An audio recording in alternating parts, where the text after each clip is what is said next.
up, y'all? Kyle Hamilton here. I want to give a quick shout out to Lucas, Connor, and Ryan in the Week 0 podcast. Pretty open, running out of time, finally throws, and it is gone! Touchdown, Tyrell Roberts! Hit backwards, up in the air, it's on the ground, it is down! It is over, and the Irish have knocked off number one Clemson! Herbert's got it. Stiff arm again. Quarterback in the clear. Inside the 10. A hat-trick of touchdown from Justin Herbert.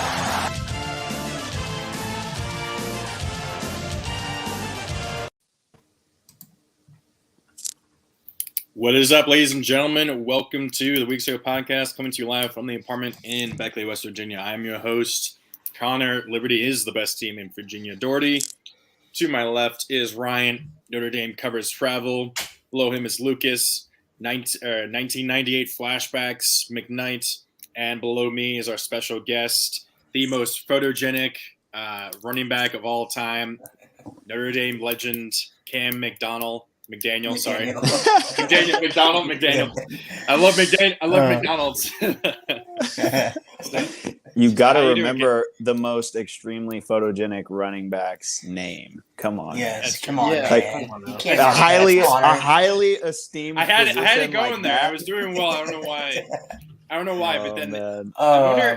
you and what's the guy that the runner that his nickname is like the most photogenic man of all time. He's just like a runner during like a marathon. I don't know his name off the top of my head, but yeah, I know who you're talking about. I feel like you two should have like a contest for who's more photogenic or something. But at the same time, you also look so disinterested in that photo that we've all seen. You're just like, oh, I scored. Here you go. Just like, do you remember that particular play? Can you just kind of explain, what was going through your mind during that play, I guess? Yeah, of course. No, I think that moment has actually taught me a lot in my life looking back, because it's so bizarre, like it's a bizarre moment to capture. And really, like what you're seeing there is somebody in the flow state. And so as athletes, we talk about this thing called the flow state. And for so long, it's almost been this metaphysical kind of concept or mystical thing that we talk about. But now in the realm of neuroscience and quantum physics, we can really begin to articulate what that is more. And that's just essentially the balance of the autonomic nervous system and the sympathetic nervous system, like working in tandem in such a way to where your body, even though you're in this place of, technically fight or flight, or you used fight or flight to get you there, you're able to coast in this level where your parasympathetic nervous system kind of balances things out, and you're in this like real euphoric state. And that's what's going on in that picture, honestly. So like when people would ask me back in the day, like, hey, what do you feel like when you're, running into a big pile of guys that are all 100, like 80 to 100 pounds more than you? And I would just be like, man, I'm not thinking about anything. Like everything at that point is instinctual, because if you're thinking about something, you're probably going to get your head taken off. So it's actually about entering into this place where you get out of your head and into your body and you trust it and you're in that flow. So that's really what's going on there. Like, I think I remember towards the end of this play when my helmet did come off, because my helmet, I have this fun fact for some of you Notre Dame fans that may be watching out there. I had one of the smallest helmets on the team. I was one of the only mediums on the squad. And so I, for some reason, have always had a hard time keeping helmets on my head. Like I'm notorious for them coming off, but this is obviously a moment that was etched in college football history. Cam McDonald, the most photogenic running back. That's just gonna be a meme going. That's just gonna be like an eternal Week 0 podcast meme going forward. So is this a touchdown that's happening here? Is this just like a goal, like a short play? Like what do you remember? Short exactly the play here? Yeah, whistle was being blown dead pretty much at about this point right here, maybe just like microseconds after that, because the rule, like we couldn't Jason Witten it back in the day. For those of you guys, I'm sure you remember that play, but we weren't allowed to do that by the time I was playing.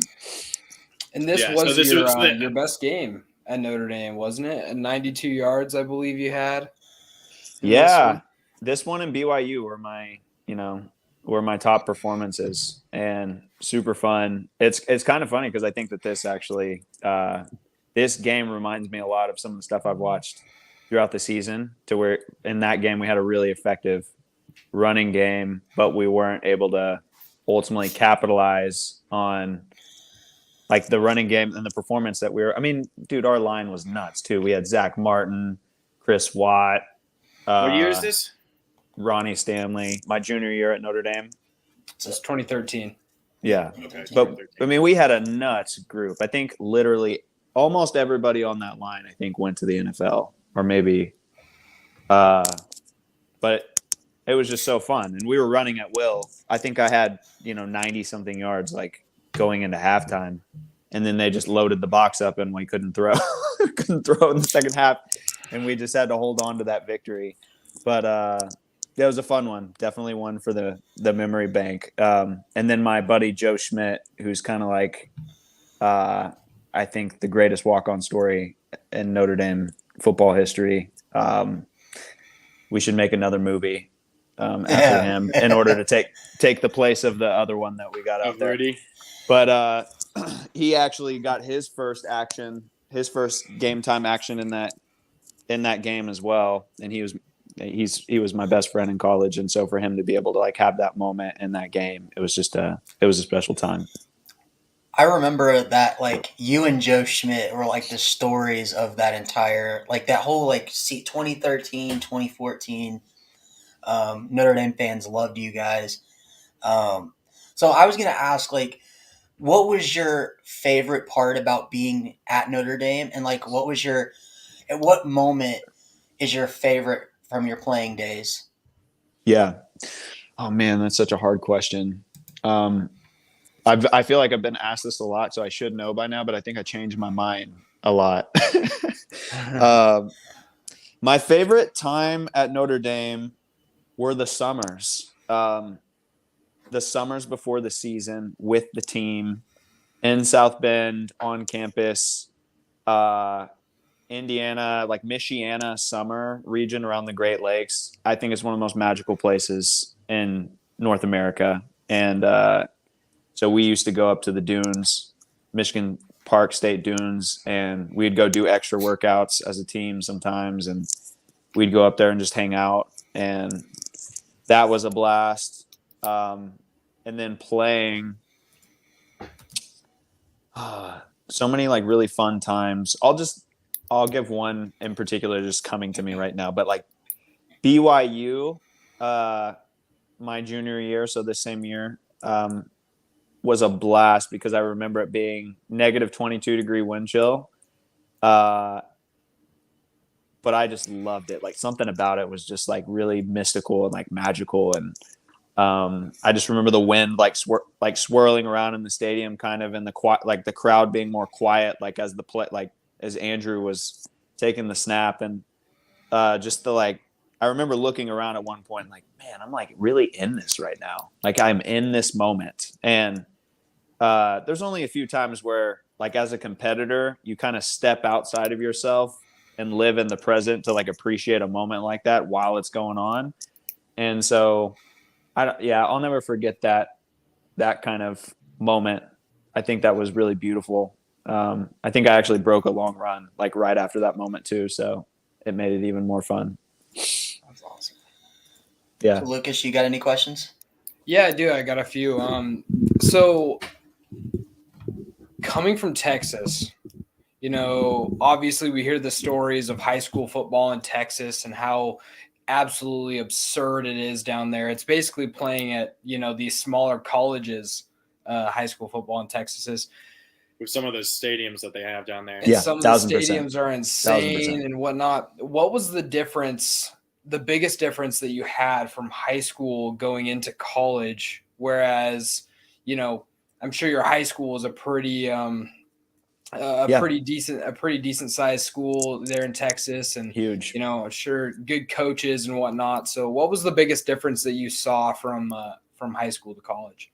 Man, that's such a great question, and something that I really enjoy talking about because first of all, I love Texas high school football. I'm a like total nerd on it, probably in the way that you guys are nerds about college football.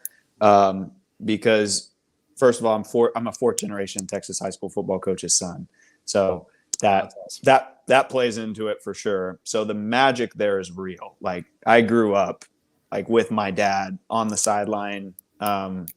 At Austin Westlake football games. And if you guys know anything about Austin Westlake, they won 3 state championships in a row. They're one of the best teams in the nation. But Drew Brees actually went to school there, and I was hanging out with him back in the day when he was at high school at Westlake, and my dad was his freshman football coach, and he actually was on the B team and didn't make the A team behind this guy named Johnny Rogers, who was a freaking stud back in the day. And it sounds like that's Breeze's own Michael Jordan being exactly on the JV instead of the varsity. Yo, and I work with athletes on mental health and mental performance stuff now, and like we always talk about, you know, whether it's Drew Brees, whether it's Michael Jordan, whether it's Usain Bolt, you know, who placed I think 8th the first time he ever ran in a Olympic or professional track meet. There's story after story after story about how athletes ultimately come against or have this moment to where they don't perform at the level that one day like they're going to be at, and they have a decision to ultimately make on whether, you know, somebody's judgments on them or their performance at that time limiting what their capacity is and what they're able to do afterwards, or like really gritting down, like working your way through that scenario while becoming extremely aware of yourself as an athlete, to where you develop this confidence that is kind of the metaphysical confidence that we see in some of these elite athletes like you guys have been, referencing, whether you're talking about the Michael Jordans or the Drew Breeses or the Tom Bradys or the Tiger Woods.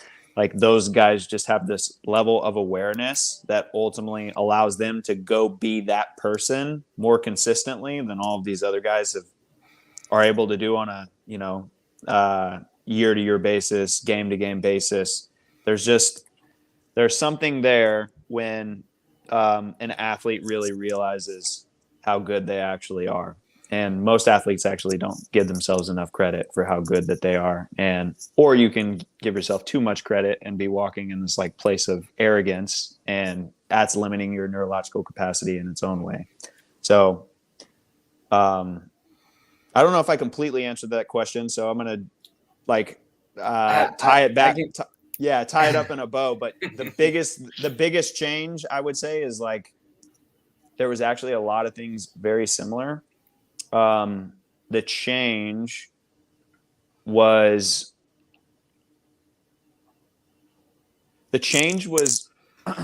adapting to a culture where people were coming from all over the place and being able to and that's what's so unique about Notre Dame too, even in comparison. I think Oregon probably gets a little bit more of this, like Virginia Tech, a lot of state schools, like most of the time their guys are coming from their state, and there's a lot of like cultural similarities.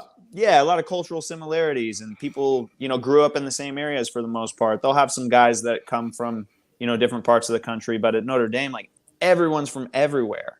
And so there's this huge melting pot of all of these different, personalities and people and cultures. And, graduating, like Drew Tranquil was one of my teammates who graduated double majored as an engineer.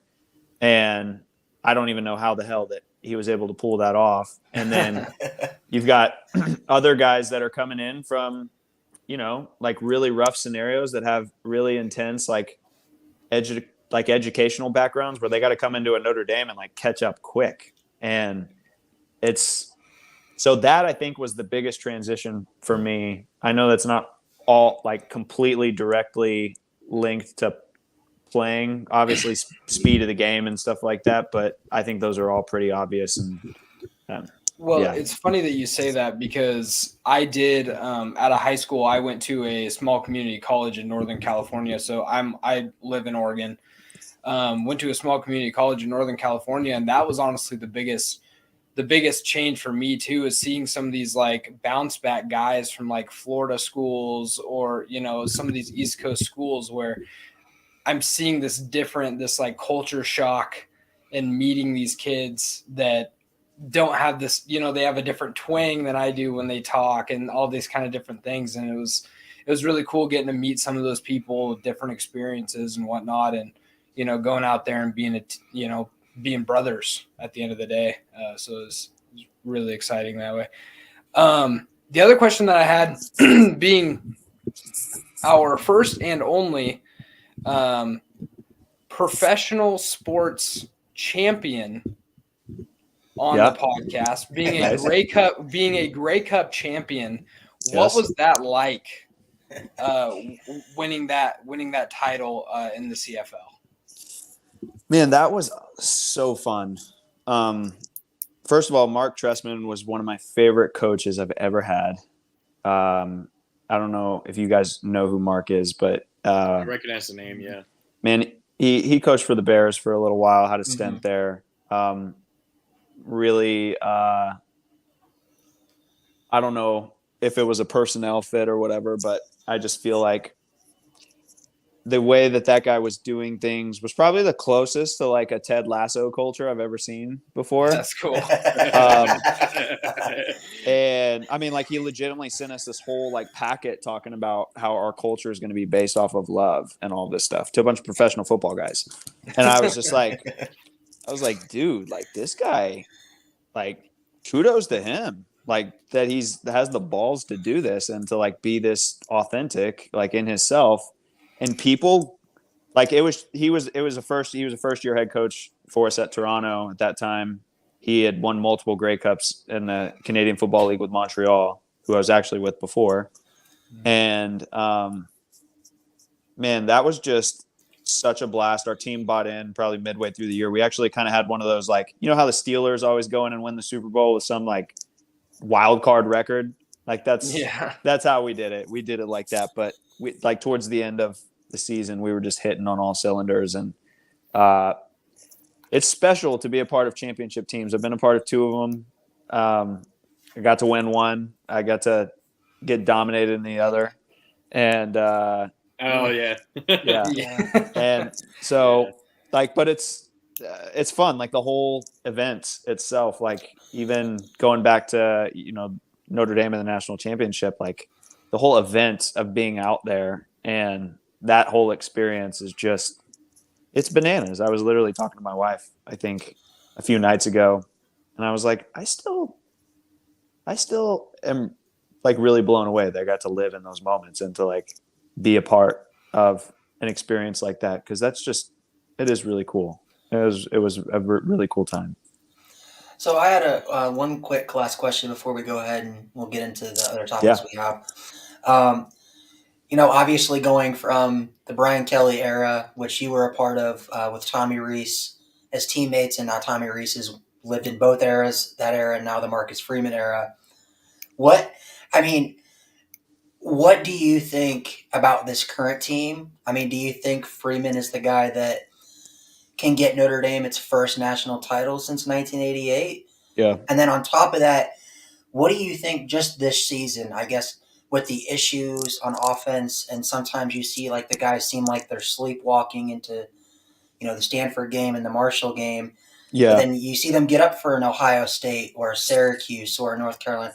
Because you were in that locker room as a player. Yeah. What do you think those guys are going through? I know it's a two-parter question, but just want to get your thoughts on that. Yeah, that's a great question. And this season reminds me a lot of my senior year and just the season that we're having, because we had a lot of expectation going into my senior year. And we started off I think we were 5-0 or 6-0 by the time we got to Florida State and played on College game day, and they were the defending national champions. And that was with Everett Golson, right? Yeah, with Everett. Yeah. Yep. And Everett lost a spot to Malik towards the end of the year and with the last game of my senior year. And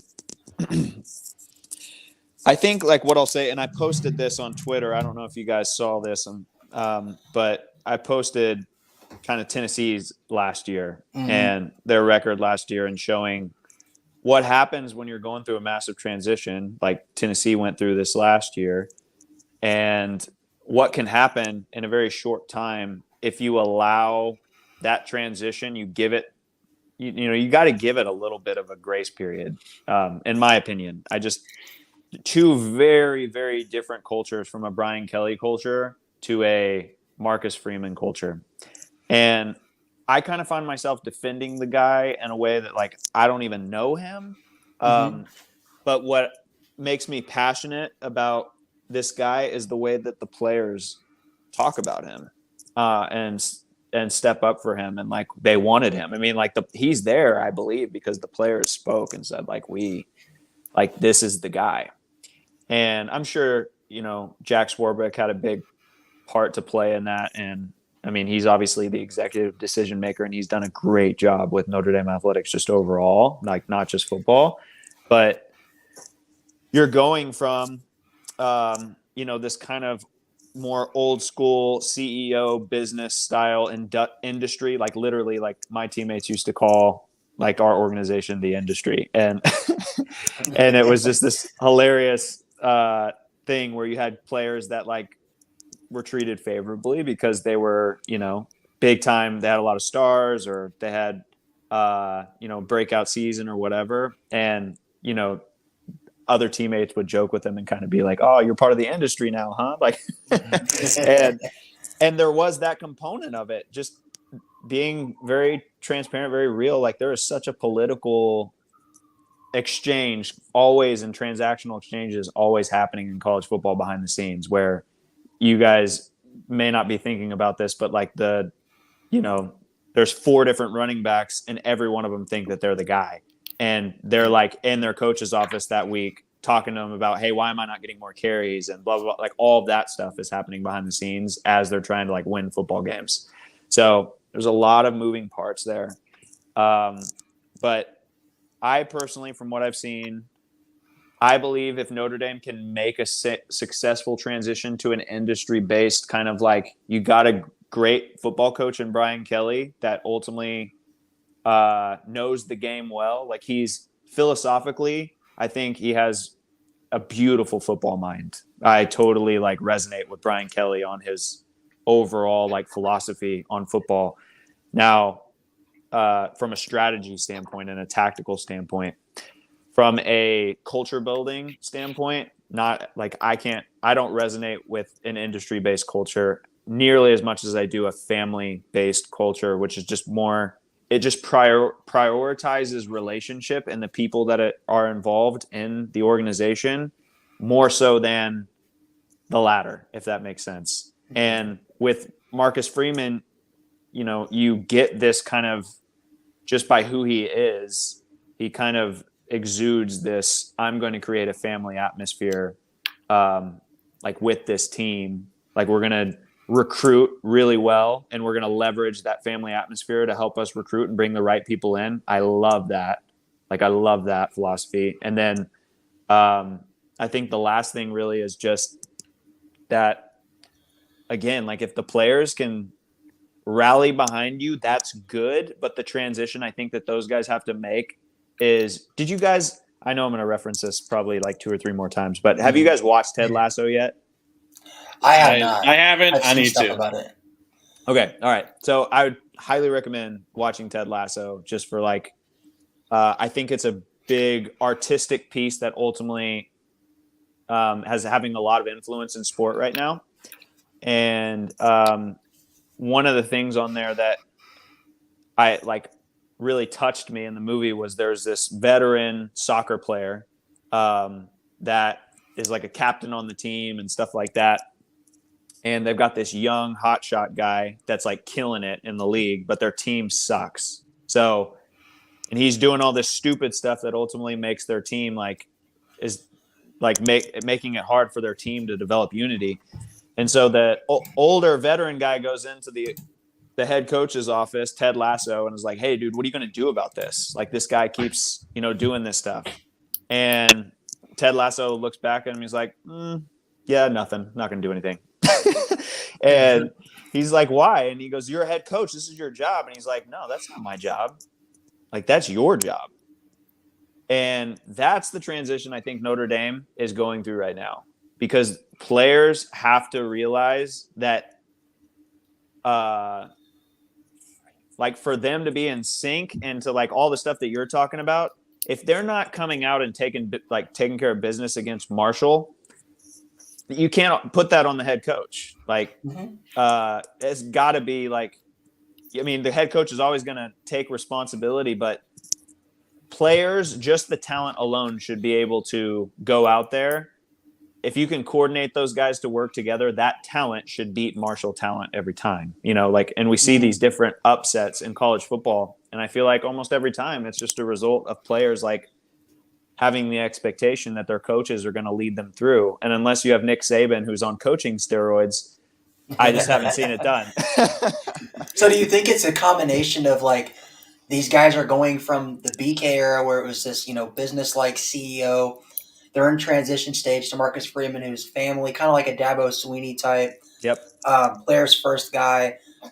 Do you think they're in that transition, and then when you see it, kind of like when things get tough against a Marshall early or a Stanford early, and I've heard stuff from like people who are like close with the team. I have family members that work at like around the university and everything. Yeah.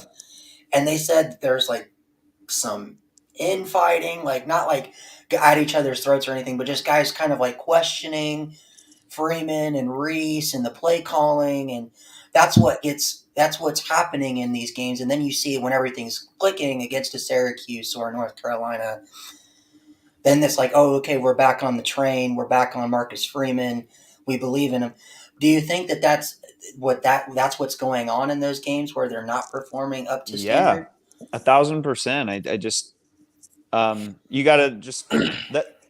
It's always going to fall back on the head coach. So that's just inevitable. Like, no matter who we're talking about here, it's always going to fall back on the head coach. When a team is not producing or not playing as we feel they should, even like a Tennessee last year, like, seriously, I'm just going to go back to it. Like, there is no reason Tennessee is 3-7 any year, like with the recruiting classes that those guys pull in. No excuse. Like, that's the same thing with Texas. Like, I'm like, the reason why Texas turns over so many head coaches is like, man, like, if you can't win at Texas, like, where can you win at? Like, because like, it's never a talent issue.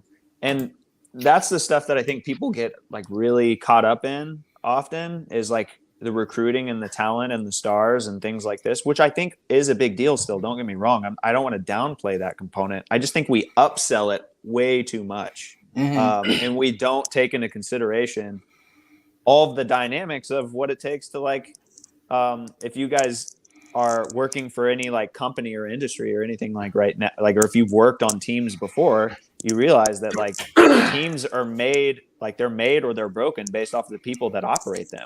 And if people aren't able to effectively feel confident in their role, in their position, because they don't feel synced up to the group, that's a like team dynamics thing that ultimately, like, you need real captains to like step up and like bring it together. You need players that can take real ownership and basically say, this is my team.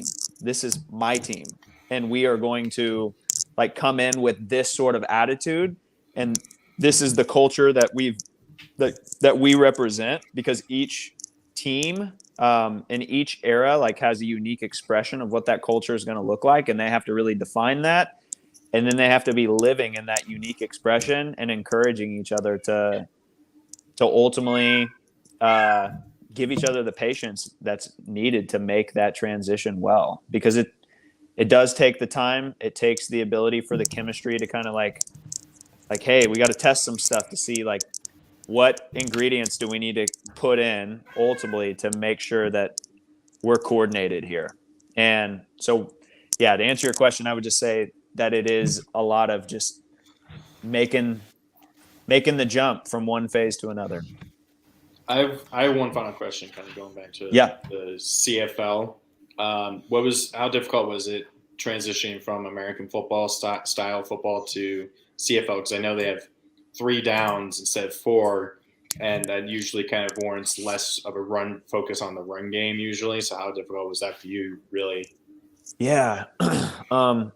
I actually went to the CFL to try to go get more third down back and slot receiver film because the Patriots were interested in picking me up. And so it was a great league for me to be involved with. There was definitely a learning curve. But man, it's a fun game, especially if you're an offensive player.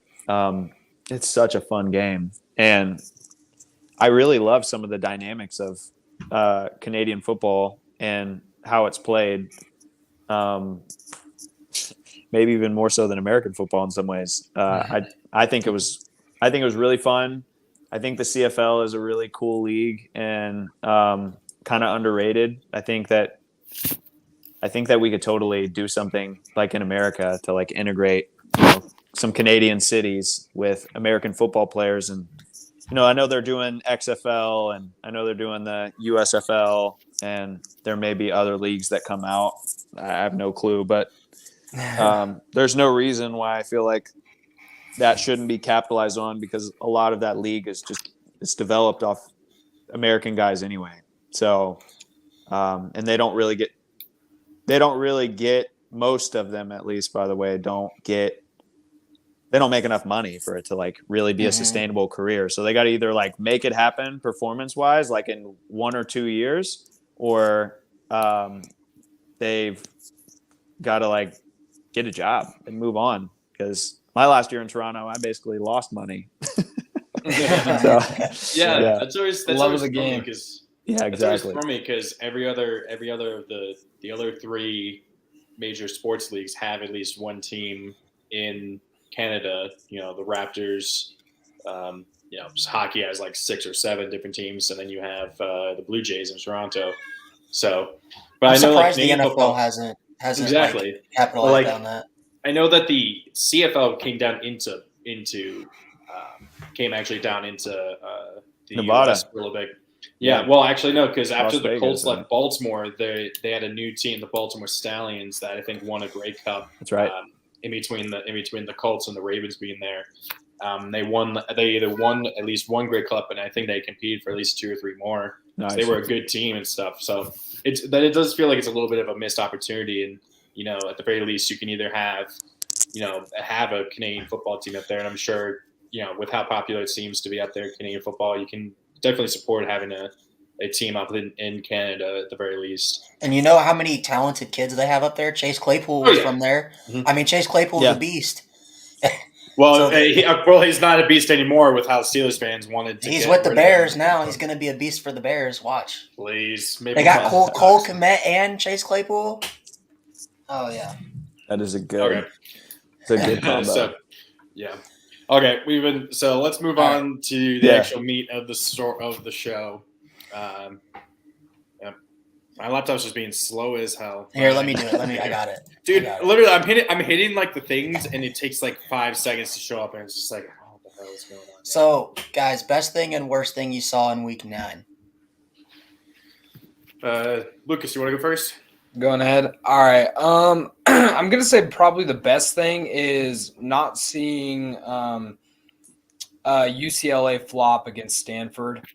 We've been talking about it a few weeks now that Stanford has looked a lot better, obviously beating Notre Dame and then almost beating Oregon State, who's a top 25 team now, and winning another game in between. They've looked really good, and seeing that UCLA definitely could have had a drop-off game in that one after losing to Oregon. They definitely could have had a disappointing game there, but they came out and they won big, which looks better for my Ducks. Worst thing I saw, oh man, that Miami game. I feel bad for anybody that was a Miami or a Virginia fan that had to sit through that. It was just, I don't think any touchdowns were scored that entire game. Went to 2 overtimes, really? all field goals. God. It's just a sad sight in college football. So I'll go next. The best thing I saw, I'm going to go ahead and say it, is TCU looking.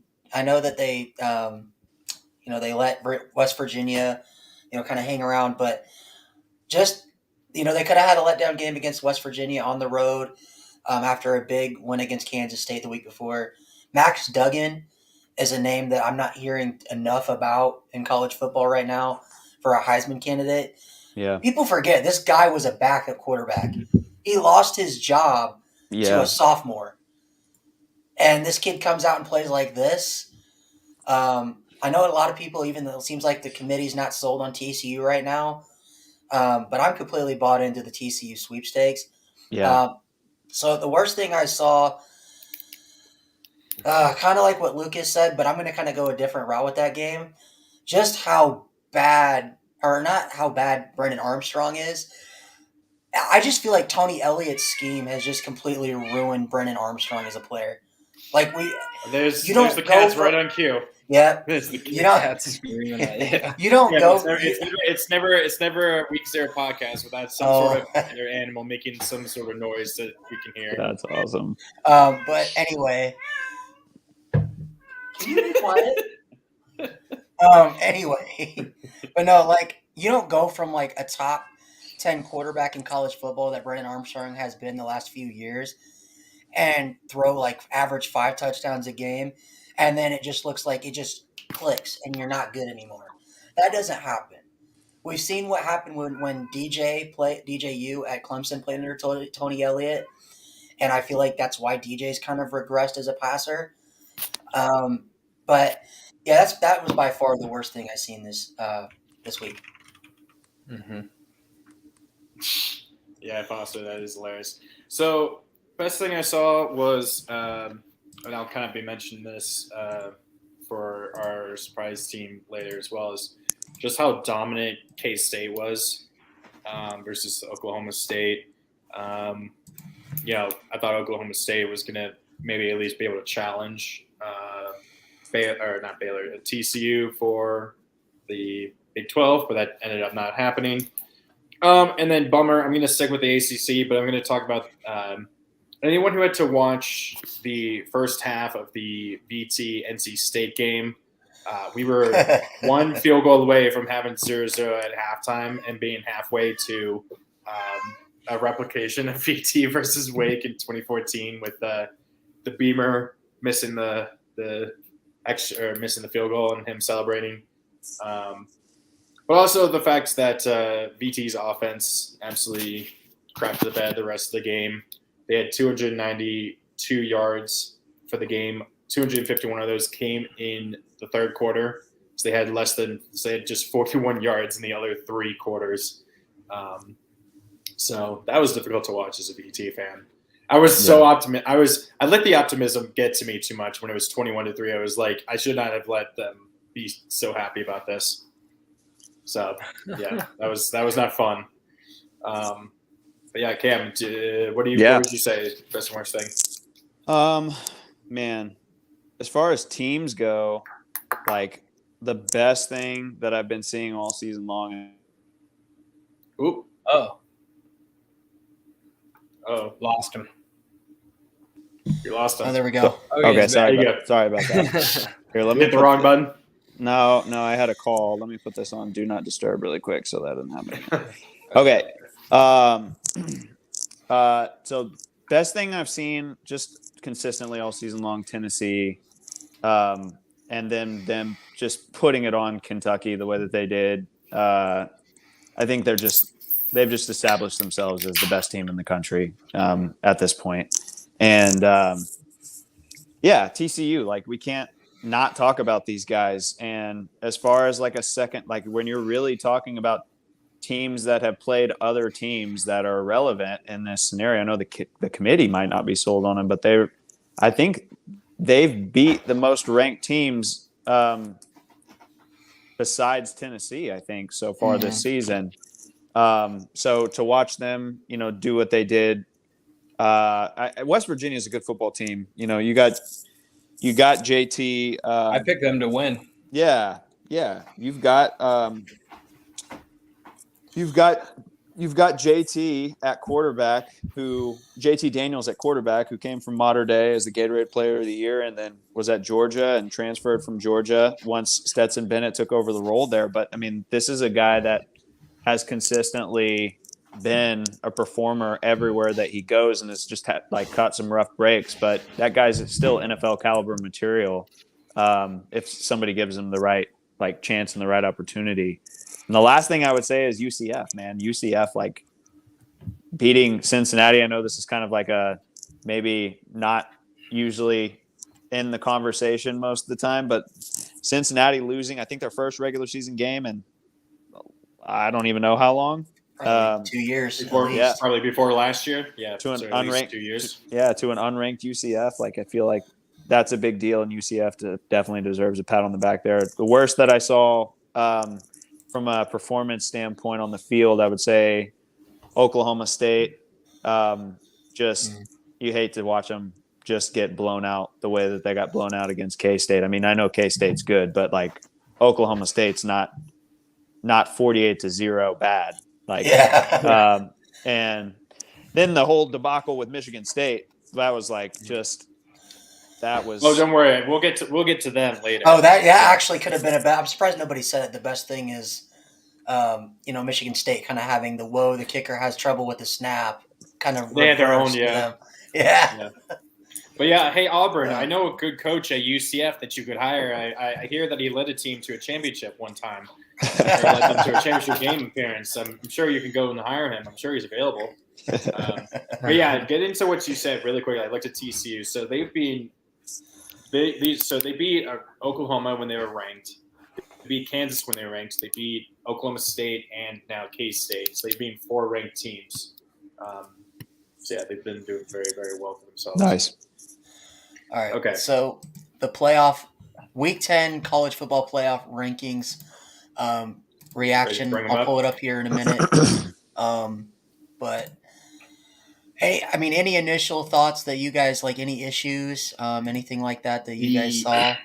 The only reason LSU is ranked that high is to make the Alabama game more relevant and to give Alabama a hand in trying to make the playoff. That is the only reason. Conspiracy to try and get Bama in there, because LSU is 15. Yeah, I got it. LSU is 15 in the AP poll, so they should not be that high. They're only there to, they're only there to prop up Alabama and to try and get the committee to be able to put Bama in there. Because I feel the committee doesn't want Tennessee there. They'd rather have Bama than Tennessee. I guarantee. Interesting. Also, I totally disagree with Michigan at 5. They should be at 4. Why? They haven't beaten. I disagree. Penn State. They haven't. I agree with that too. But Really? I don't see how you could put Clemson above them right now with how Clemson has played this season.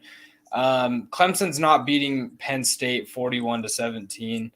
I'm sorry, that's not happening. It's going to be a much closer game.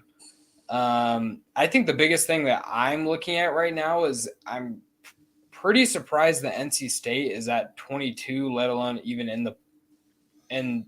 After how they barely beat a very bad VT team.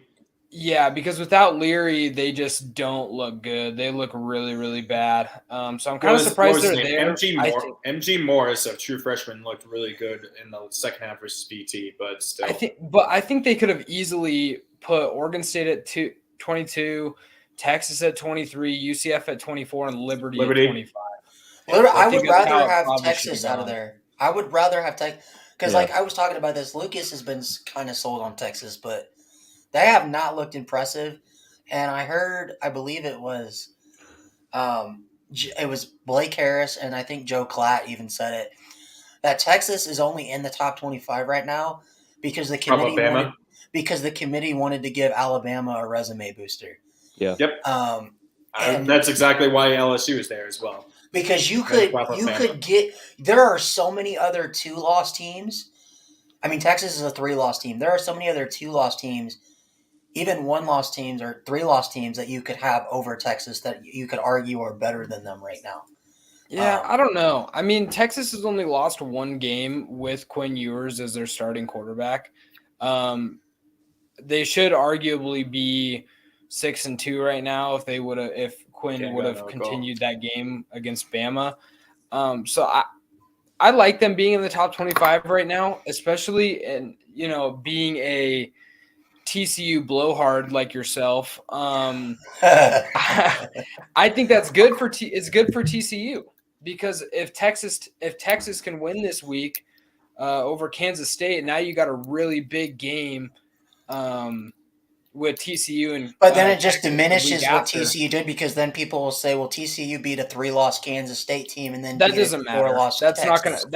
that's not gonna matter going down the stretch. It's gonna matter what ranked teams you beat, and they beat a ranked Kansas State already, and if they can beat a ranked Texas, then it's not gonna make a difference. Yeah, So- TCU will get in as long as they just win out, because the rest will take care of itself. That's true. So we were talking about something this. I'm surprised about is there's the ACC has a bunch of teams there at the bottom. We have UNC, which I know Ryan is not a believer in because of how badly Notre Dame beat them. And They're the a pass fraud. defense is really bad. They're a fraud. Syracuse is there. Wake Forest is still ranked despite losing to a pretty mediocre Louisville team. And then you have NC State. But I don't know. It's like none of those teams are very impressive anymore to me. It really is like I think it is Clemson all the way for them, for the ACC. I think that it's kind of the same thing what they did with Alabama. I think they put North Carolina, Syracuse, Wake Forest, and NC State in the top 25 to give Clemson more of a resume. Because Clemson's already played Syracuse, Wake, and they're probably and going NC to State. play North They're probably Carolina.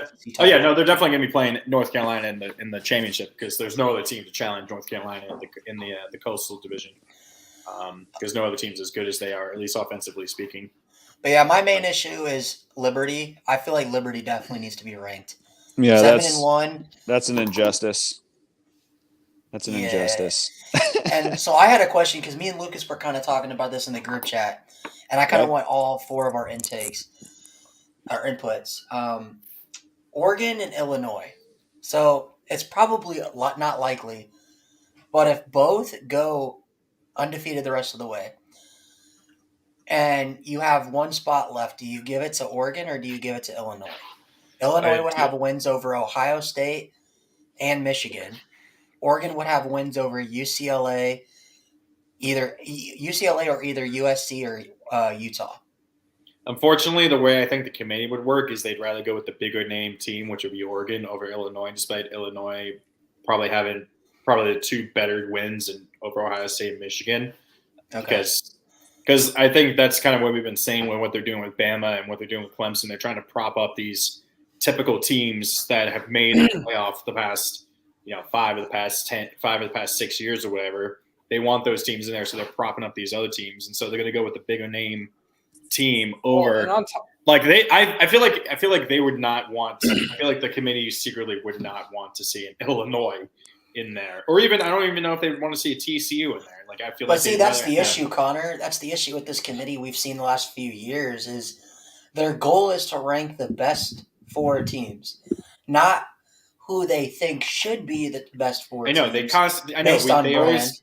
I understand they always go against their own criteria that they've made very clear is what their criteria is, but they constantly go against it.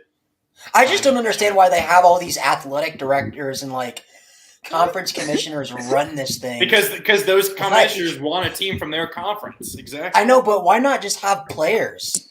I would have players. Well, because then the biases. But there's going to be bias no matter who you put in there, so it's going to be very hard. But it's a different thing. Cam can say this right now. If he had a choice, he would say Notre Dame in top 25 right now. But going back to the Oregon and Illinois thing, I mean the biggest thing is we have yet to see Illinois score 40 or more points. And yeah, they have a good defense, but not seeing putting a team in the top 25 that doesn't score at least 40 points once in the season is hard to do. Especially when you got some of these powerhouses like Tennessee. Could they keep up with Tennessee? Absolutely not. Could they keep up with Ohio State? Most likely not. These really good offenses. And then at the end of it, if Oregon wins out, they're going to have 5 ranked wins on their record, where Illinois would have 2 maybe better wins. But I mean, USC is going to be right behind them into into the Pac-12 title. So they're going to be a top 10 team at that point. And then you could look at USC. If USC wins out and plays Oregon in the Pac-12 title and beats Oregon. Well, even if USC wins out, they still wouldn't make the Pac. It would be Utah because of the head-to-head. No, it doesn't matter because if Oregon beats them, if Oregon beats Utah, it'll be USC Oregon. No, I know, but I was saying if Utah wins out, then Utah would be in the Pac-12 title. Not then USC. It would be USC. If Utah wins out, then it'll be USC Utah in the Pac-12 title. Oh, because we don't have divisions anymore. It's the two best teams. I keep forgetting that. Now, of course, the one thing and why Lucas has his name as 1998 flashback is that is the last time Tulane was ranked, and in the AP poll or anything. And now here they are at 19. And what happened in 1998? Tennessee went undefeated and won the national championship. So, I think that's it's crazy. Just fate. It's just fate. That is crazy. It's like, it is just crazy how history. We say history doesn't repeat itself, but it definitely does in everything. So, and what's crazy any too history about guy it will is tell you that. Ricky I was literally Williams talking to won a the Heisman. literally, yeah. Who That's are you right. talking to? No, I'm Go just ahead, Cam. I'm just affirming a lot of the stuff that you guys are saying. Like, you guys, the way that you look at this, I think is cool. And I know you're asking a lot of the obvious questions that we all ask whenever we see some, like LSU being where they are, like pretty, just looks like an outlier. Just in I could every argue. way, I could shape, or argue form. that. I could argue the 5 teams below them are all better than them. Well, Ole Miss lost to them head. Well, other than Ole Miss, that's true. Yeah. Other than Ole Miss, but still, Yeah, so like this is another thing that Mark Trestman, like the coach that I had in Toronto, one of the things that I feel like he told everybody at the beginning of this that was like really like obvious and simple, but at the same time it was so profound. And he said, "Hey guys, like just want everybody to be very clear before we start the season that we're in the entertainment industry." Mhm. And he says, so go, like be entertainers. And so like he was giving everybody like freedom to like use their charisma and use their personality in a way that benefits like the ultimate like collective ego of the team, which was so cool. I'd never seen a coach do stuff like that before. But you can just take that phrase from Mark Trestman and apply it to this scenario and just remember this is entertainment. And at the end of the day, like when there's dollar bills behind all of this stuff, and like sport is, the more commercialized we make sport, the more you're going to get frustrated about stuff like this because you're never going to have an authentic, transparent expression of who are the best teams in the country. Like straight up, like let's skip the BS and skip all of like the political stuff, and let's get to who are the best teams in the country and who deserves this shot. And I know this committee is designed to supposedly do that. I just think that you're always going to get some bias here and there that's going to make it really difficult on for teams like in Illinois or teams like I think TCU, as long as they stay undefeated, I think they got enough of a network and enough of a fan base to really, still make a splash like in the playoffs. But then we saw that play against them in 2014 or 15 when they went It was undefeated. 2015 when they went undefeated. 2015 they went undefeated and they didn't make it. So a one-loss Ohio State that lost. Exactly. But Cam, this is a question that we've heard that the committee has decided or agreed to eventually expand as early as potentially either next year or 2024. Do you think that would potentially get rid of some of the unnecessary politics that we've kind of been seeing, or the what do you think that would? What's the impact you think it would have? I mean, let's just look at the standings again, because we can just utilize these same standings for an 8-round playoff scenario, and it just gives more capacity and room for error, if you will. The more teams that you're able to ultimately put in, I think, if you get 8 to 12 teams potentially, maybe get up to 16 at one point, like I think it could be fun. But then we're talking more of like a mini NFL scenario at that point, because really, like your record at the end of the year like matters, but Is you that can going to be be a an little corn? yeah, you can be more strategic with one loss scenarios and stuff like that, which I kind of think that's cool personally. That's just my take on it, but yeah, man, I don't really know. I think that we're at such a crossroads between NIL, that just the overall commercialization of sport and the individual expression of artists, because we kind of forget that athletes are indeed artists and entertainers. And the more that they recognize their power, and the fact that like the NCAA is starting to lighten the regulation against them, that puts a lot of power into these kids' hands, especially these guys that get these really big checks. And you're able to start doing stuff that has never been able. I mean, nobody's ever done it before, and so there's creativity to be leveraged there. There's a lot of potential change that we're going to see in these next 5 to 10 years in this sport overall, that I think is just fun to pay attention to. And do you think, like, question for all you guys, how do you guys feel about automatic bids rather than just having the top 1 through 12 teams in the country? For me personally, I don't think there should be an automatic bid. Mhm. I think it should be the top 12 teams in the country, because as of right now, you would have a team like, say, UCLA, they would get kicked out for Tulane because they're the top Group of five teams. But see, Lucas, that's a good team, but I don't think UCLA should be out because they are a really good team. Or you could theoretically see somehow if Texas gets super high and they beat TCU and they win out, you would have a 3-loss Texas team getting the automatic bid for the Big 12. But see, the thing, it doesn't even matter what we say or like what we want, because if you think about it, there was no way that they were going to get a 12-team playoff to get passed through unless it made all 5 Power 5 conference commissioners happy. The only way to do that is to give automatic bid. Exactly. Because we've seen it, that's the main thing, is the Pac-12 and the Big 12 are the main contributors of the complaining about, hey, well, we don't want a 12-team playoff unless we're going to be guaranteed a spot because we've been left out of the 4-team playoff the last couple of years. Pac-12's only had, one team? Yep. 2. The entire time? 2.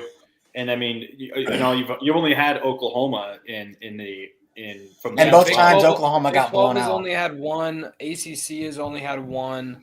And then obviously the SEC and the Big Ten rule. But if you look at this top 12 right now, we have all 5 Power 5 conferences. I know there's a lot of season left to go, but I mean, other than the ACC, which is you have multiple teams. Conference, you have multiple teams from each conference, other than the ACC. Yeah. Yeah, but actually, no, and the Big 12. You at least have 1 from each conference. You have 1 from all 5 conferences. The ACC is a little bit sketchy just because they only have really 1 good team, in my opinion, and that's Clemson, unless Notre Dame decides to nut up and go to the ACC. If we nut up, we're going to the Big Ten.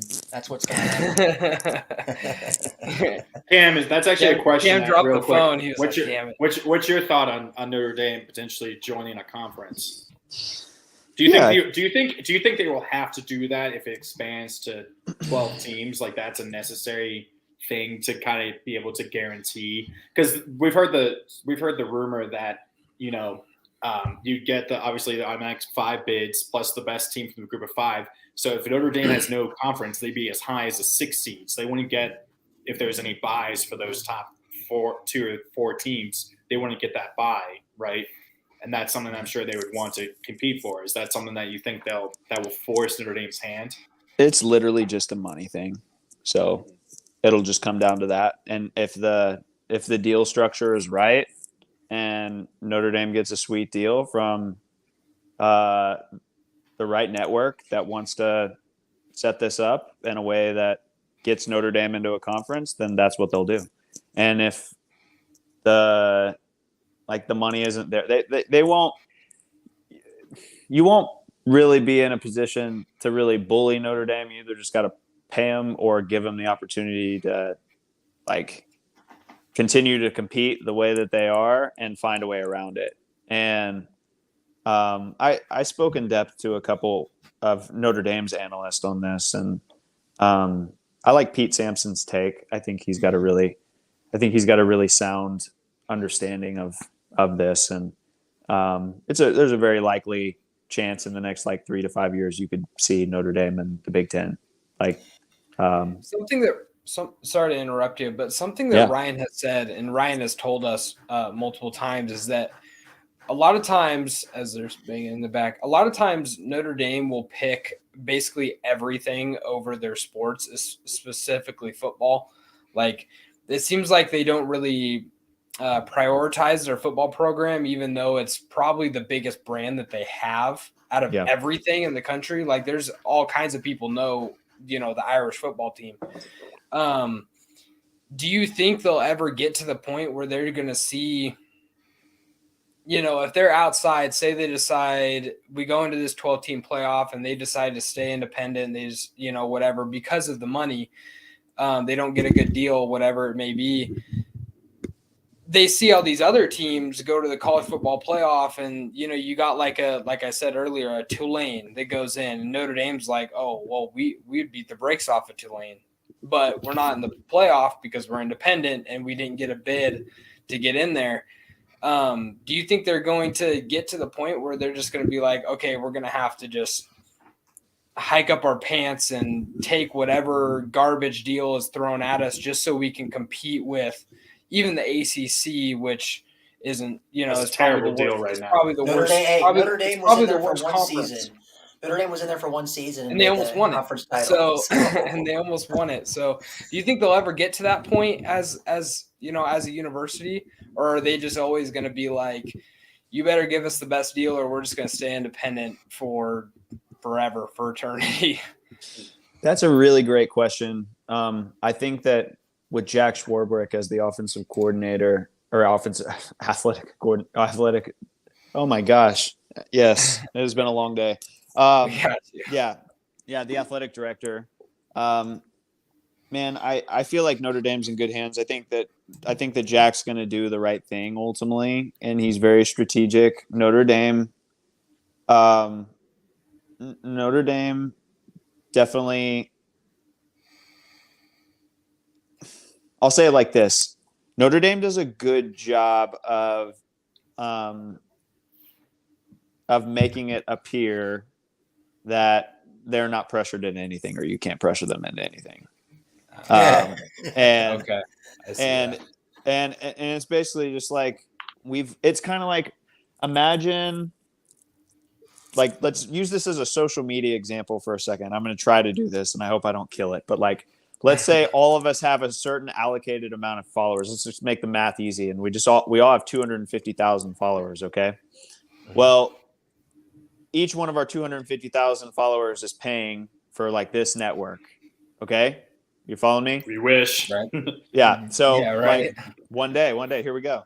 We're just speaking it into existence. All right. And so if I have 250,000 followers, or 300,000 followers or something like that, and you guys got 750,000 collectively, but there's a bunch of money attached to those followers.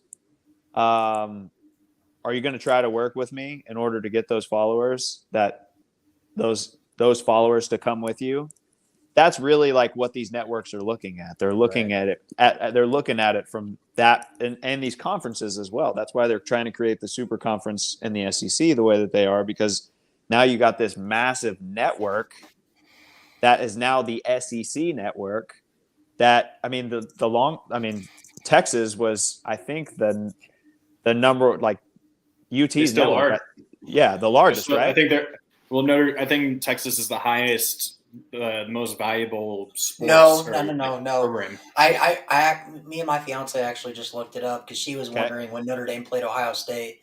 Yeah. Ohio State is number 1. Notre Dame's number 2. Okay. So. Okay. I think that changes from like year to year because I know that Texas has been up there before as number 1. I think Texas was like 3 or 4, so they're up there. Okay.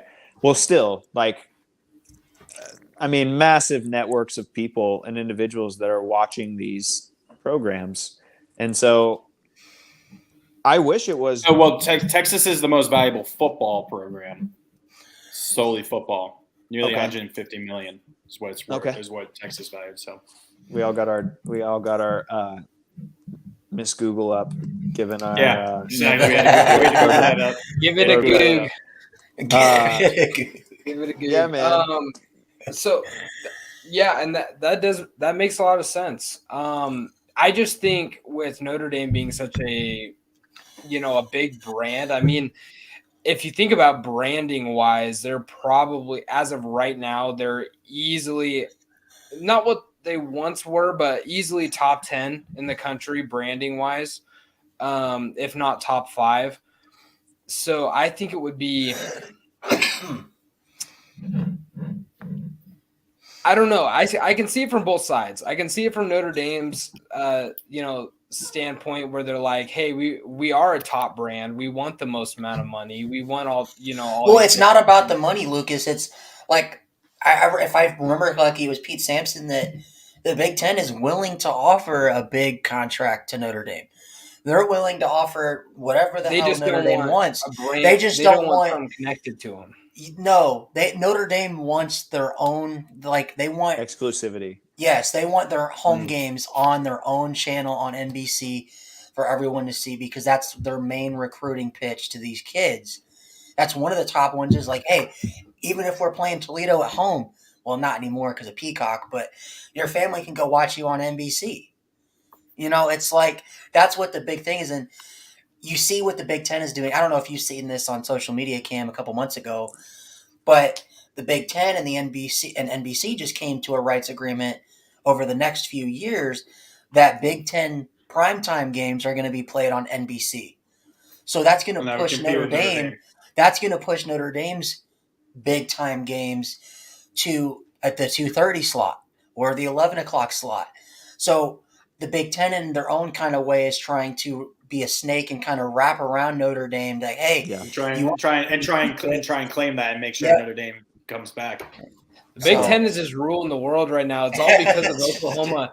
Oklahoma and Texas going to the SEC made the Big Ten just say, you know what, we need to step up and we need to be good. It hurts me as a West Coaster because the Pac-12 just isn't doing that. Right? The Pac-12 just is not doing that. See, Lucas, the SEC pulled like a Mahomes. They said F it and threw it deep to Tyreek Hill, which in this case was Oklahoma and Texas. And then you got the Big Ten, which is Josh Allen. And he's like, okay, I see you. I see you. Now I got to say F it and throw it deep to Stephon Diggs. And let's go straight West Coast. Let's go throw it as deep as possible and go far West Coast. Okay, guys. The Pac-12 is Justin Fields throwing it. No, they might be Russell Wilson. No, the ACC is like Zach Wilson, can't throw and just keeps throwing picks that and misses. Okay, guys, let's move it on. We gotta get going on this. So stunners and bummers. Let's try and get through these real quick because we got a lot of picks to get to. Just say them both. All right, I'll go ahead first. Yeah, stunner and bummer. Stunner of the week for me is Mo Ibrahim, running back for Minnesota. We all know him. 36 carries, which is a lot of carries for a college running back. 159 yards, 3 touchdowns. Puts him up to 955 and 13 touchdowns on the season for Minnesota. Having a really good year. Minnesota. Bummer of the week is actually Sam Hartman. 20 for 35 through the air, 271 yards. Did have a touchdown, but also 3 interceptions, which contributed to 8 turnovers by Wake Forest this past weekend. Obviously, Miami losing to Louisville 48-21. All right, so my stunner is going to be Will Howard, the quarterback for Kansas State, the backup quarterback, going out there against Oklahoma State and throwing for 4 touchdown passes and almost 300 yards. Completely, him and Deuce Vaughn completely and utterly destroyed the entire existence of the Oklahoma State Cowboys football program. So, yeah, that's my stunner. And then my bummer, I'm just going to say it's just the Miami's offense. Tyler Van dimes, as we started Tyler calling Van it Dyke. Tyler Van at the Dyke beginning is of the what game. He's a Heisman candidate and everything, and just it's completely fallen apart. He got bent. He's been benched the last 3 weeks. I don't know what's going on over in Miami. I don't know if it's the Cristobal effect. Lucas might be able to speak to that. But You know what I feel. Yeah. You know how I feel about that. but all right, Connor. Okay. My stunner is JT Malone. I don't know. How do you say his name? JT what? Pretty sure it's JT Tuimalau. Tuimalau. That's how you say it. He's a defensive end. He had 2 sacks. He had a forced fumble. He had 2 fumble recoveries. He had 2 interceptions and a pick 6 as a defensive end. Pretty much single-handedly carried Ohio State to that win against Penn State. I think he's a redshirt freshman too. Really? Damn. Yeah. This game is like his coming out party right now. Jeez. Teams gonna be like, oh, next year gonna be keeping an eye on him and draft him. He'll be a first-round pick at this rate. Oh, and then bummer, Ryan already kind of mentioned it, but my bummer is just anyone who had to watch Miami versus UVA. Dear God, that's so bad. And also, you could really say also anyone who had to watch VT versus NC State as well. ACC continuing to show that they are the worst conference in all of college football. Yeah. All right. Cam, do you have any? Were you able to find anybody or think of anything? Yeah, actually. So you guys may or may not know this. My little brother is alumni, or he plays at SMU right now. But one of the kids that I work with on mental health and mental performance, who was one of the top recruits in the country a couple of years ago, Preston Stone, got his first start as SMU's starting quarterback. And I don't know if you guys know. He started over Tana Mordecai? Over Mordecai? So Mordecai obviously has broken every SMU passing record, but he hasn't been putting it together this year. And Lashley's, I think, trying to make a statement and build towards next year now with Preston. Preston went 11 for 17 for 219 yards. His first throw as a starter went 75 yards for a touchdown. Really showed that he is that, top national recruit that ultimately stunned everybody by going to SMU. I feel like his presence was made known on Saturday. He's also my bummer because he ended up breaking his collarbone. Towards the end of the game. So he's probably done for the rest of the season, but he's going to make a nice recovery.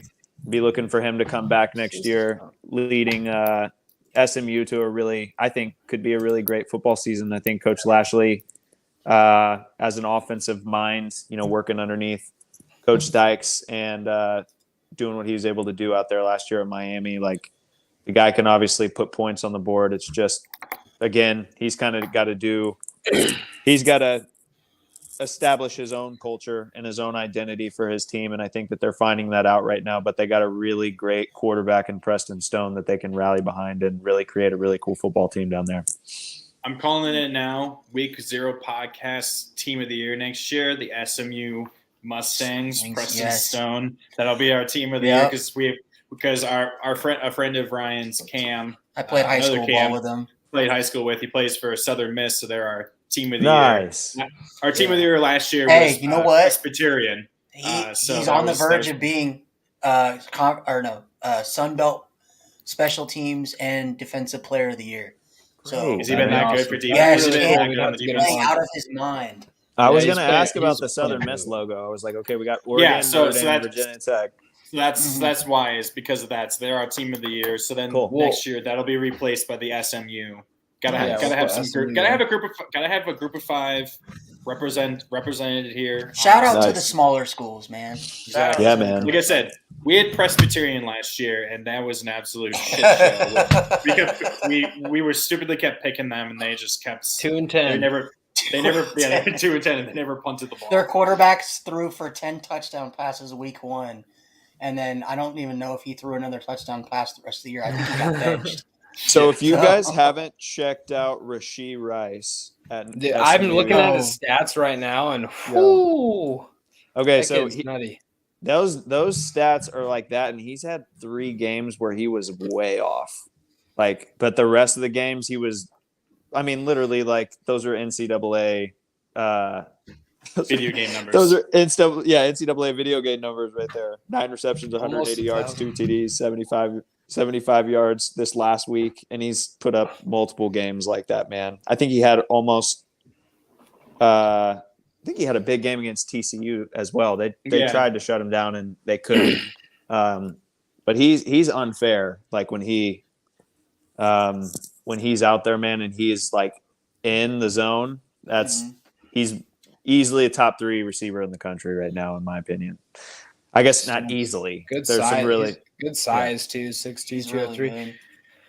But yeah, Cam, if you can hook us up with some of your SMU connections, that would be great. Get his Preston and Rashid. We'll have him on the show. One of my favorite team. One of my favorite linebackers, former Oregon linebacker Isaac Slade Matuatia plays for SMU. So I've been kind of liking it. I want SMU to do well. I've been wanting them to do well since last year. Bummed that they couldn't beat Cincinnati last year. Dude. Yeah. My surprise team of the year or of the week, it's actually Charlotte. They were 1-7 before this last week, and they beat Rice, who was just a 4-win team, but they beat Rice 56-23. Their quarterback threw for 5 touchdowns and over 280 yards. Had a really, really good game. So Charlotte getting their second win of the season. Nice. So my surprise team of the week is going to be where is it? Louisville. A lot of people say Louisville, but it's Louisville. I was born in Kentucky, so get it right. But anyway, the Louisville Cardinals. Louisville. No. That's this year. That's this year's Tiger. Wow. That's our. But no. Louisville and Malik Cunningham, they have completely turned their season around. I believe they started the season in what was it, like 1-3 or 2-3? They've also saved Satterfield's job. Yep, they've saved Scott Satterfield's job. They just blew out a really good Wake Forest team. Lucas, I think we can get rid of the Louisville is only good at on prime time at home. That is true, and we can also get rid of the fact that you thought Wake Forest was a top 10 team. Hey, you know what? Sam Hartman is my man crush Monday, man. That is my guy. My surprise team. Sorry, were you going to continue? No, you go ahead. Okay, my surprise team was K-State. I thought it was going to be a close game. I did not expect them to set the all-time record for largest margin of victory over a top 10 team by a lower ranked team at 48 points. Absolutely shutting down Oklahoma State. Unfortunately, they've already lost. They've lost it to a good Tulane team now, so that's not looking that bad of a loss. And they've already lost to TCU, so they've already been on the 8 ball, because I feel like if that team could play as well as that, if they were playing as well as they did in that game early in the season, they probably would be undefeated. K-State is my surprise team, just for how dominant that one was. Yeah. And with their backup quarterback. Exactly. Yeah. I was going to say K-State as well. But really Notre Dame, I think, had an amazing week and really stepped up, and when they needed to, they really needed to show people this week that they have the ability to go in and beat football teams like a Syracuse, who's a really great football team this year. I would say they would be a stunner for me just overall, like this year. And what I forgot what the head coach's name is right now, but he has turned that place. Babers. Yeah. He's crushed it there, man. And to have Syracuse, it's always fun to have Syracuse in the top 25 again. It just like brings Jim Brown and Ernie Davis vibes in, and you just like get all like Donovan McNabb. Yeah, you get the mysticism of like these beautiful legends of football that like come out of Syracuse, and so the fruits. Yeah, the fruits. It's kind of crazy how Babers just had a really weird kind of career at Syracuse. He was not very good the first year or two, and then they won 10 games, I think, back in 2018 or 19. Then they fell back off a cliff for the past 2 or 3 years, and now they're doing really good again. So it's really. I think when you're at a place like Syracuse where it's a lot harder to get like really good talent. I think it takes a while. He's getting a lot more. He's given a lot longer of a leash, especially that. And that 10-win season definitely gave him some. And that he was a name that before this season I was hearing as potentially was squarely on the hot seat to begin the season. I think he's kind of. I don't know if you've seen that kid, their backup quarterback Del Rio. That is definitely the future of Syracuse football. He came out and balled against Notre Dame. But really quick before we go ahead and move on to meme team, Cam, what the way that running backs for Notre Dame have played this year, Logan Diggs, Audric Estime, and Chris Tyree, what do you see from them from a running back standpoint that's kind of impressed you? I would say overall, Notre Dame kind of creating that three-headed monster that they've started to develop, I feel like, with Estime, Diggs, and Tyree, and getting some other guys in the mix there as well. But there's definitely some consistency that they've been able to get out of those guys. And it just feels very unique because Notre Dame hasn't had a big 230-pound running back there. That's been the guy. Not even since the bus. Jonas Gray was 225 back in the day, so he's big. And then you had Julius Jones there back in the day, who was also a big. But Estime definitely has a presence and a size about him that is unique to Notre Dame football. I like seeing him continue to do, and Diggs, both of them kind of have just been. They've been stepping up, and it's been opening up the passing game for Notre Dame, which has really needed help and support. So I think overall, I've been really pleased with Notre Dame's just running game. I feel like when you have a Kyron Murray, I'm sorry, not Kyron Murray, Kyron Williams, who just is as talented as he is. You want to see somebody like that back in the picture, but really they're putting up the numbers that you need for an offense as far as a rushing attack goes to be effective.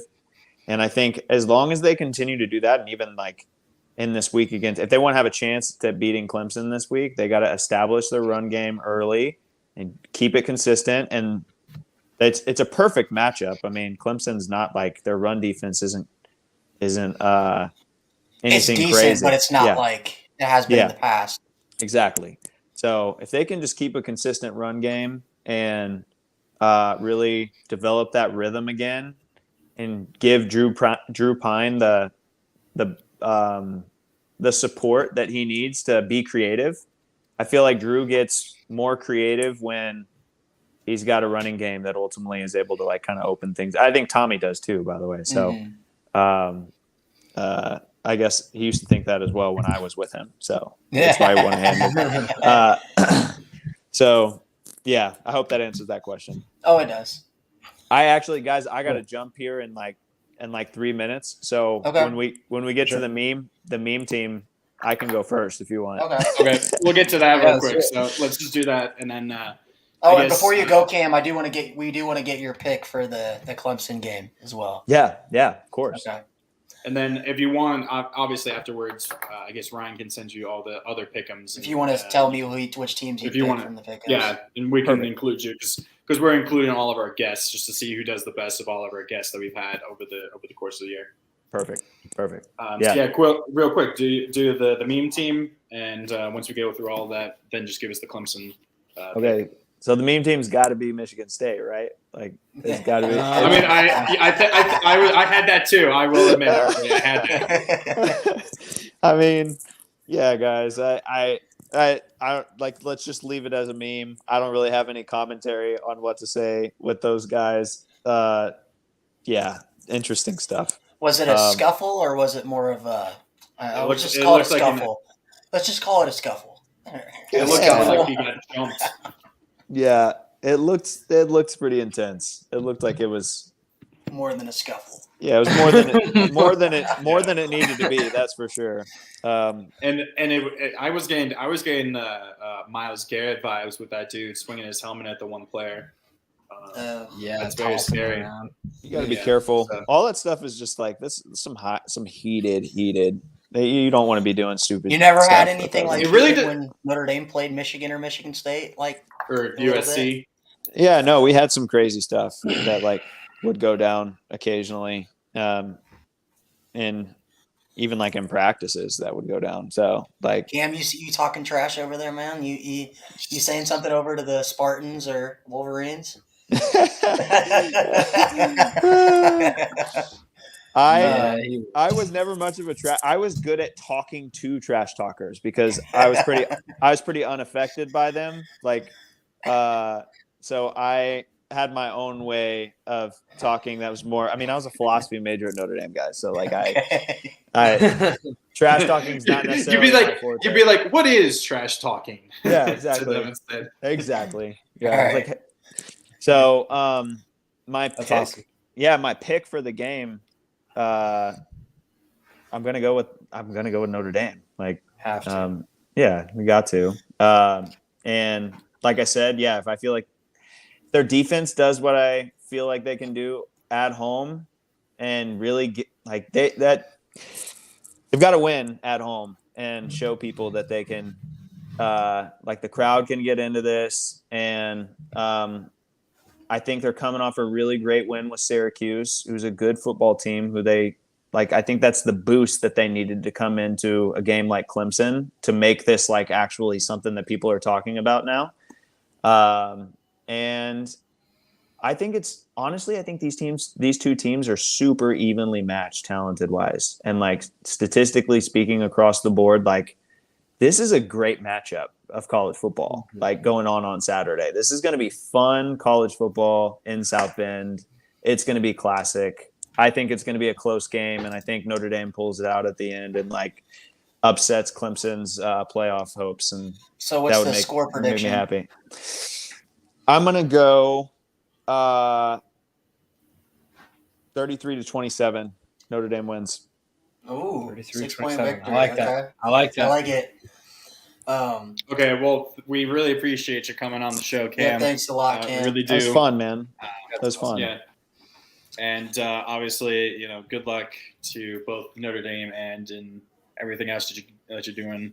I'm Same. sure Ryan will let us know what the rest of your pick'ems are once you pop them over to him. Perfect. But yeah, we really appreciate it, and we're glad to have you on, and hope we can have you on again. Yeah, man. Sometime again soon. Feature. Yeah, I enjoyed it. Thank you. Connor, Appreciate Lucas, it. Brian. Yep. Blessings to you Thanks, guys. man. Peace. Yeah. Have a good day, man. Awesome. What a guy. That was cool. Yeah. What's up, Josh? I didn't want to say anything since he came in here while he was talking. So I feel bad that I didn't say hi to Phil when he was here earlier. But glad you could join us, Josh. All right, let's move on. My meme team all right. of the week. Now that we can get on with the regular scheduled program. Now back to our regularly scheduled programming. That's going to 2 hours.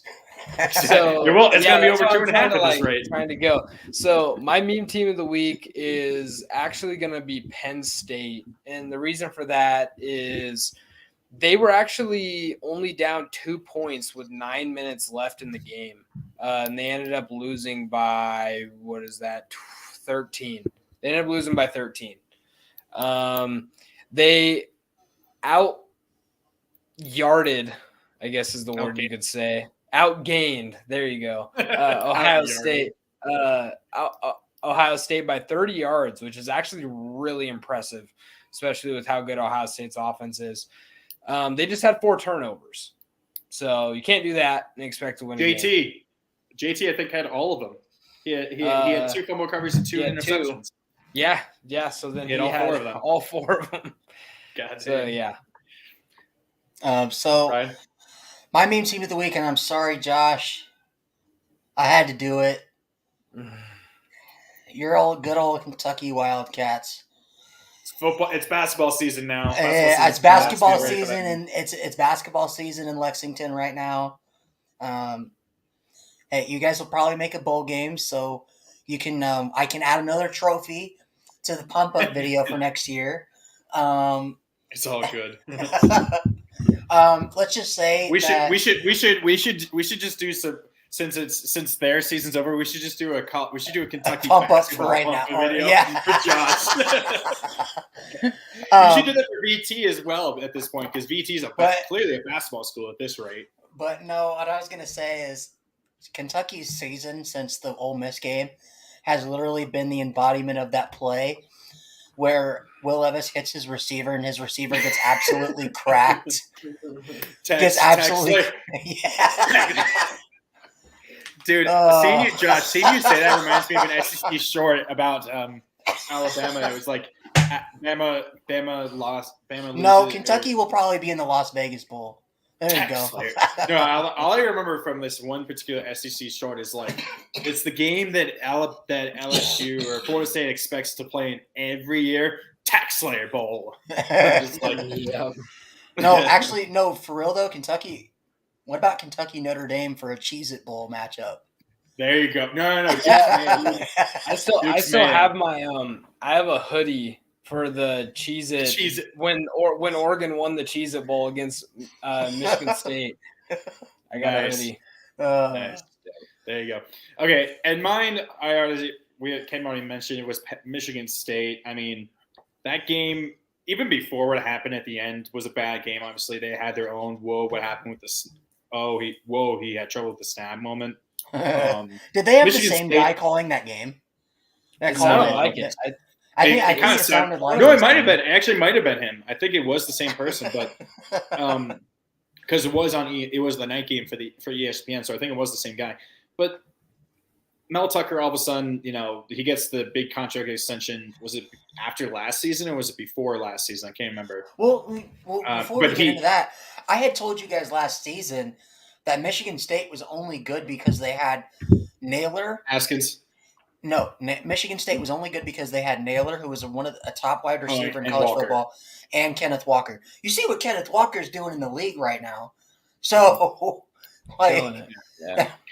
And then, what happened at the end, people are saying whether it's Michigan's tunneled. Yo, shit, cuh. I'm not a big person. I'm not a big victim. Like I don't even like saying words like that because I'm the least woke person in the fucking planet. But these people are victim blaming the hell out of this kid. This kid should have never been beat up like that. That is no. I'm not saying that either. The thing I'm just saying people blaming Michigan. People blaming Michigan for the tunnel, the way they operate the tunnel. Both teams going up at the same time.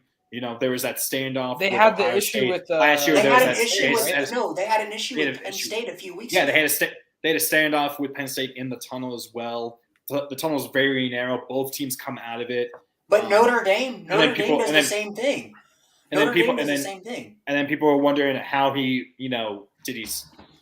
was it? He said something. They attacked him. Did he start it? And it doesn't matter though. It doesn't matter. If that Michigan player had said something, there is no reason to do that to one guy. Those guys shouldn't even have been suspended. They should have just been kicked straight off the team. They should have been arrested, and I'm glad that the player that they still might pressing be charges. They still might be. I mean, both of the players might be. And I mean, my question was where the hell was Jim Harbaugh, and where the hell was he was in the locker room? I know, but where was the other? Did you also see how no one ran to protect them? All you heard was the shouting and stuff, especially the one with the guy swinging his. No, everyone's like, "Hey, stop!" And no one's running to try and save him. Well, also because it's looking bad for both teams. I'm sorry, but I'd be sitting there. I'm not gonna run into a group of college athletes and get my shit ran into. Like I'm not gonna get beat up too. That's true. So sorry for that kid, but I'm not also gonna take that. But my question is, where was Mel Tucker when this was going on? Did he witness this, or where was he? He was probably just in the locker room too. The coaches always go to the locker room first, so they're always in there. No, I mean, there's nobody monitoring the players. Harbaugh, if anything, I guarantee you, Harbaugh was probably still on the field because he was probably being interviewed because that could be true too. Yeah. So he probably was. He might have been still on the field walking. I know, but aren't there usually coaches that walk with the players to the locker room? And So security? So where the hell are the coaches and where the hell is security? That was everybody yelling, "Stop! No!" Stop! No. Okay. No, not Enough. another one. Not another swing. Okay, enough talking about that. We're finally onto the pickups, an hour and a half in. Jeez, this. So Hey, I we had a another really good fantastic guest week. on, so And another, I know. I would Fantastic argue our best week. guest. Yeah. Cam That was our best. Cam That was- actually kind that of was matched our something. vibe. Like That was very definitely- few of our that was guests good. have. Sippy definitely matched Sippy our did vibe. too. I think Phil matched our vibe pretty good. Yeah, as Phil well. did too. No, I like Phil. Yeah, I think. definitely. I mean, Cam is clearly better than Josh, though. Clearly, Cam should be our fourth guy going forward. Cam. Cam was better than All Blake, right. man. Okay. Yeah, right. Let's do it. Yeah, no, definitely. I had a fantastic week. I'm at 188. Lucas at 182. At least you won in something, 179. Connor. 173 exactly. I'm doing fantastic in the pick'ems. I've had 2 fantastic weeks back to back now, and I'm back in it. Don't sleep on Josh, by the way. He's creeping up the back. I'm going undefeated this week. That's so That's don't what she worry. said. That's But, what okay. she said. Okay, first game. It's probably the least important military matchup because no one actually cares about that because anyone cares about is Army versus Navy. Air Force at Army. Air Force is a 7-point favorite. Air Force. Falcons, baby. I'm going to say Air Force as well because they actually can also pass the ball pretty decently, I've seen. Their quarterback's Yep. decent. Yeah.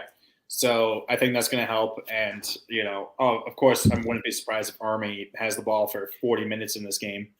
But, Did we all take yeah. Coastal tonight? By the way, Were they playing? I believe so, yep. Were they playing? App State. App State. Yeah, we took Yeah, I think those. we all did. Yeah, we did. We took Coastal. Okay. Yeah, Josh taking AF. Air Force as fuck. Okay. Air Force. Josh's Kentucky at Missouri. Kentucky's just a 1-point favorite on the road. Yeah, I think it's because of how good Missouri played last week. But Missouri is another one of those teams that play really well against ranked teams, not so well against non-ranked teams. So I'm They play up and down to the competition. So they're the SEC version of Purdue, basically. is what we're saying. basically, yeah. They're the I'm SEC taking version of the Kentucky Steelers. in a bounce back game. Okay. Will Levis got to show me something because right now he's like Zach Wilson, like this The funny thing is, touted prospect, all this stuff, and he isn't. I don't think he's that good, but he's got to show me something. I still I'm guarantee that Levis will be a first-round pick. Some team Oh, will. for sure. I'm going to say this right now. Josh, I'm sorry. I'm taking Mizzou. The Tigers are going to win their 3rd straight game in a row. They realistically could very easily be 6-2 right now if they would have held on against Georgia. This Missouri team is a lot better than what the record shows. So give me Mizzou at home. If you weren't going to do it, I was going to do it. I'm going to stick with it. I'm going to take Mizzou as well. I think it's a close win, but Yeah, Levis has just been – his draft stock has got to be plummeting.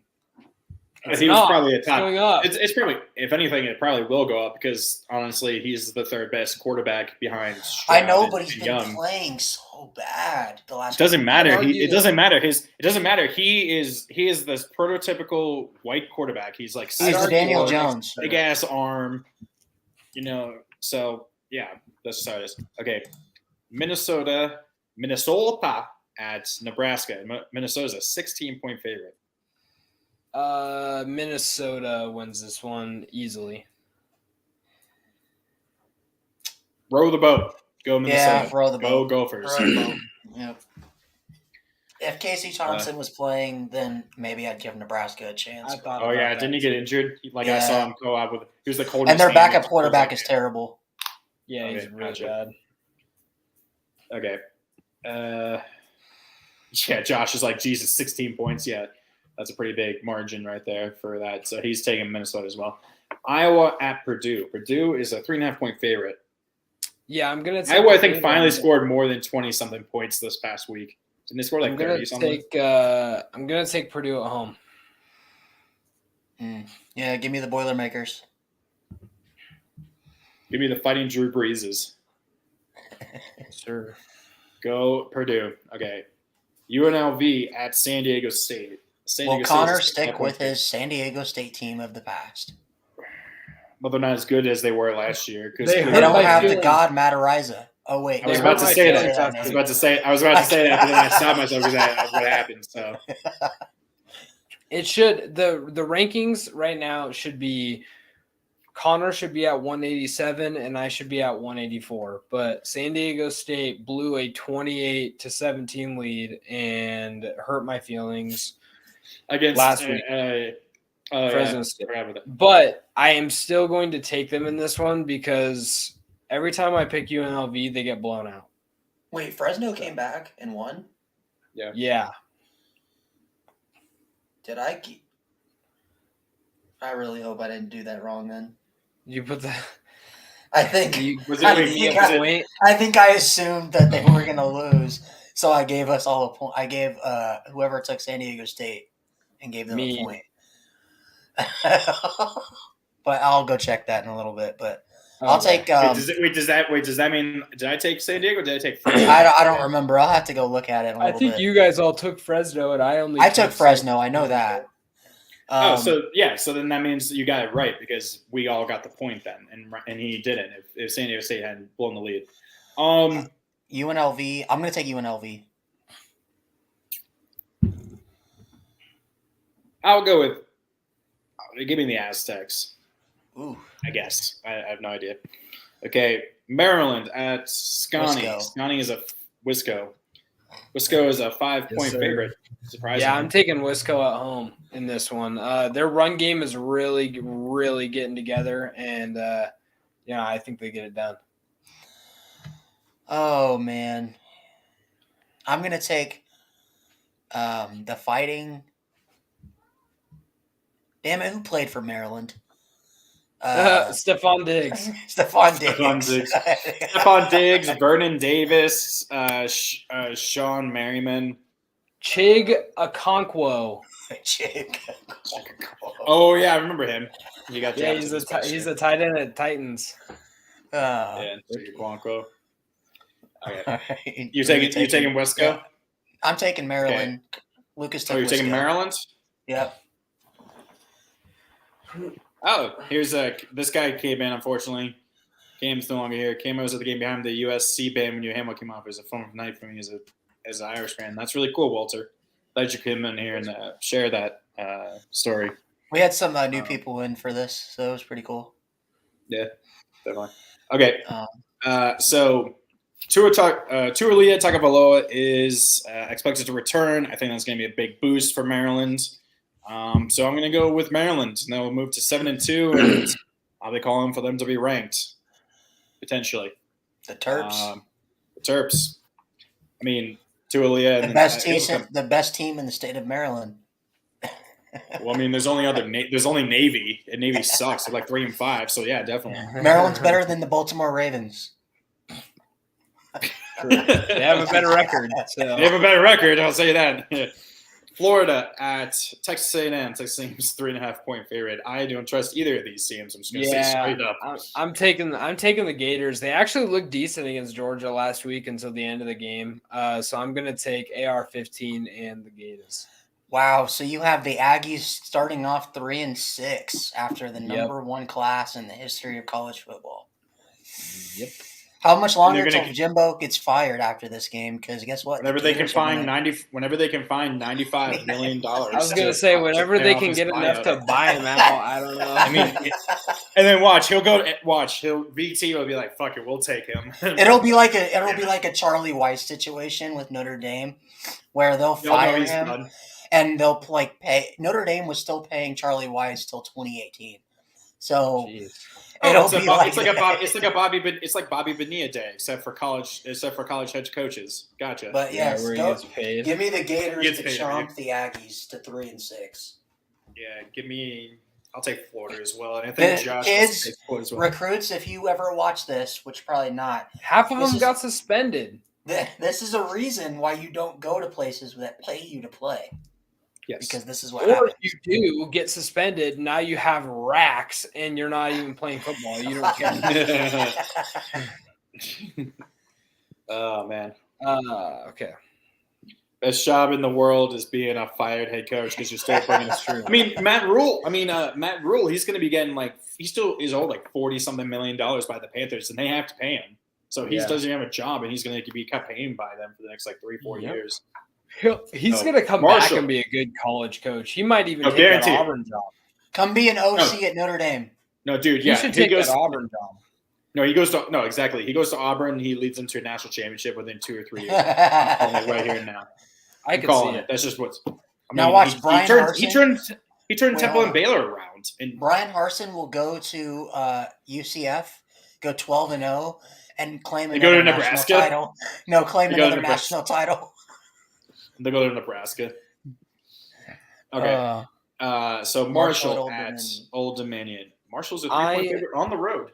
Who did I take in this one? I took Marshall in this one. Their running back is one of the best running backs in the country, and he's really under the radar guy. Pretty sure he was a 5-star recruit running back. You'll be able to watch it back. He had to leave. Yeah, you can watch it back. He was on the first for the first hour and a half or so. If you want to go back once we're done on YouTube, if you want to go back and watch the whole thing, you'll be able to see him. But he had to leave. He had something he had to take care of. Sorry, I didn't even know. Kalen Laborn, he's one of the best running backs in college football. He killed right Notre Dame. Obviously, Notre Dame knows all about him. He was the guy doing this in the stands on our home turf, doing that. Yeah. But anyway, yeah, I want to take Marshall, but I'm going to go Old Dominion because for whatever reason, Monarch Blue just scares away teams when they come to play at ODU. It happened against Coast, or no, it didn't happen against Coast. It happened against VT, and there was another good team that they beat at home. I believe it was Georgia. Oh, they beat Coastal. Yeah, they beat Coastal. They beat Coastal, but they beat them on the road. They beat Coastal. But anyway, this game is between two of the best teams in the state of Virginia. So I'm going to take ODU. Marshall's in West Virginia, dingus. Okay, I did. You can add him to Virginia for how bad the football has been. That's true. So Virginia's Virginia. Virginia. Okay, it's just Carolina's Carolina. It's all the same shit. Give me the fighting Matthew McConaughey's. Give me the fighting Matthew McConaughey's. Give me the Thunder and Herd. They are Marshall. Especially because I'm going to Huntington for a date next Thursday. So I'm going to hope for some good. My boy Connor got a date. Vibes there. Yep. He's going to be Thunder in that herd.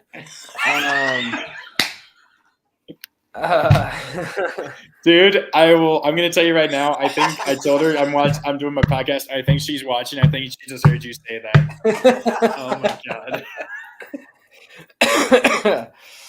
Oh my god. Awesome. That's incredible. Man.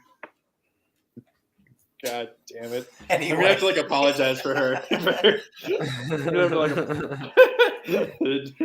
don't watch. She's gonna text me and be like, "Lucas does not take any responsibility for what he says on this podcast." I do not take any responsibility. No, you do not take any responsibility. Oh my god. Okay. God damn it. Oh my god. All right. Oklahoma Baylor. Josh said. Damn. He says, "I hope it goes well." Me too. After that comment.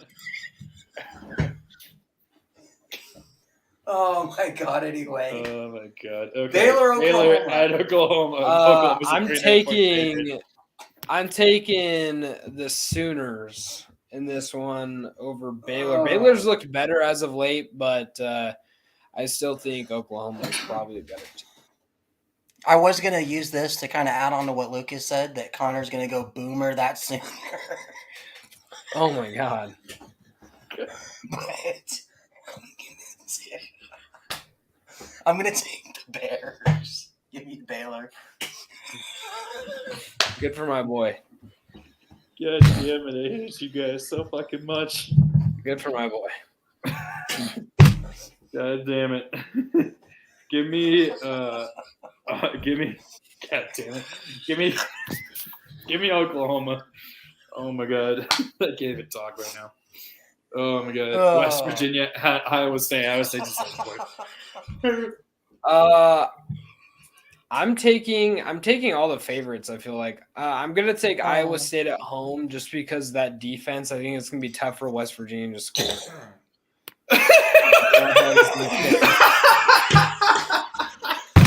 Classic. That's a classic. For those of you that don't know, go back and watch one. Give me of our more old head. shows. Give me more head. How did that Ryan's work out for you, Lucas? Didn't you Ryan's get in fucking trouble for dying right now. Oh my god. I did actually. My fiance that I'm with right now, have a baby with, broke up with me because of that. She broke up with you about that? Really? Yes. Oh no! Yes, she did. How long? Oh, How long did the no. breakup last? Jeez. Like that was last year. It was like 2 or 3 months or something like that. Yeah. That was last year. Oh. Yeah. Right? That was. Hey, so Yeah. therefore on this show, if we say Well, we a know. joke that is We aimed know that towards you any- aren't getting any more head. Obviously, in that relationship. Oh my! No, God. I wasn't. I continued to not. So get basically, any. what you're saying, Lucas. What you're saying is, whenever there's a joke on this show aimed towards one of us, are like that's like that. Oh, Connor's God. gonna have a kid with this girl now. Is what you're saying? God damn it! No. Oh. For his sake, I hope not. My sake too. I hope not either, because I'm totally not ready for that. But anyway, give me Oh, the God. Cyclones. Oh, Give me the Cyclones. If this was at West Virginia, I'd take West Virginia, but it's not. please So. tell me more. Oh my God. Okay. Washington State Oh. at Stanford. Washington State's a Wazoo's a 5-point favorite. I'm so fucking down. Yeah, go Cougs. I think their offense is just gonna be too good. All right, give me Wazoo. Wazoo. I think she stopped watching because now we went from 4 to 3 viewers. Maybe. She's gonna text you. Yeah, so the date's off. So if we we'll watch. We'll end up dating or something. We'll get engaged. It's just like I was like, okay, who can I have in my bridal party or as my groomsmen? She's like, as long as it's not those two assholes, Lucas and Ryan, that's fine Those with two me. ass clowns. You'll That's- see me pull up in a I'm carriage. taking UTSA. Yeah, give me the Roadrunners. Give me the Roadrunners. Meet me. Meet Me. me. Okay, Liberty at Arkansas. Arkansas is a 14-point favorite, and I don't know what to think about I'm slamming that. I'm taking Arkansas in this game. At home in Arkansas, with how Arkansas played last week, Liberty's a good team, but I don't think they're SEC good. They're going to lose this game. I'm going to stick with the boys. Give me the Fighting Hugh Freezes.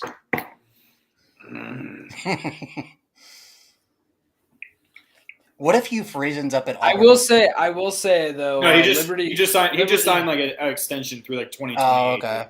Yeah, he signed Liberty like a- starting like a- quarterbacks in the NFL, just saying, are 100% win percentage. Just saying. Yeah, and about did play I'm like Willis- crap and got Malik like- Willis I'm has a like better 5 win attempts. percentage than Tom Brady. Lucas. I'm like 5 Lucas. attempts per Lucas. game. He finished in fantasy with 1.35 points. He has a better win percentage than Tom Brady, so that's all I Okay. care about. 1-0, baby. And he'll be 1-1 when you play the Chiefs.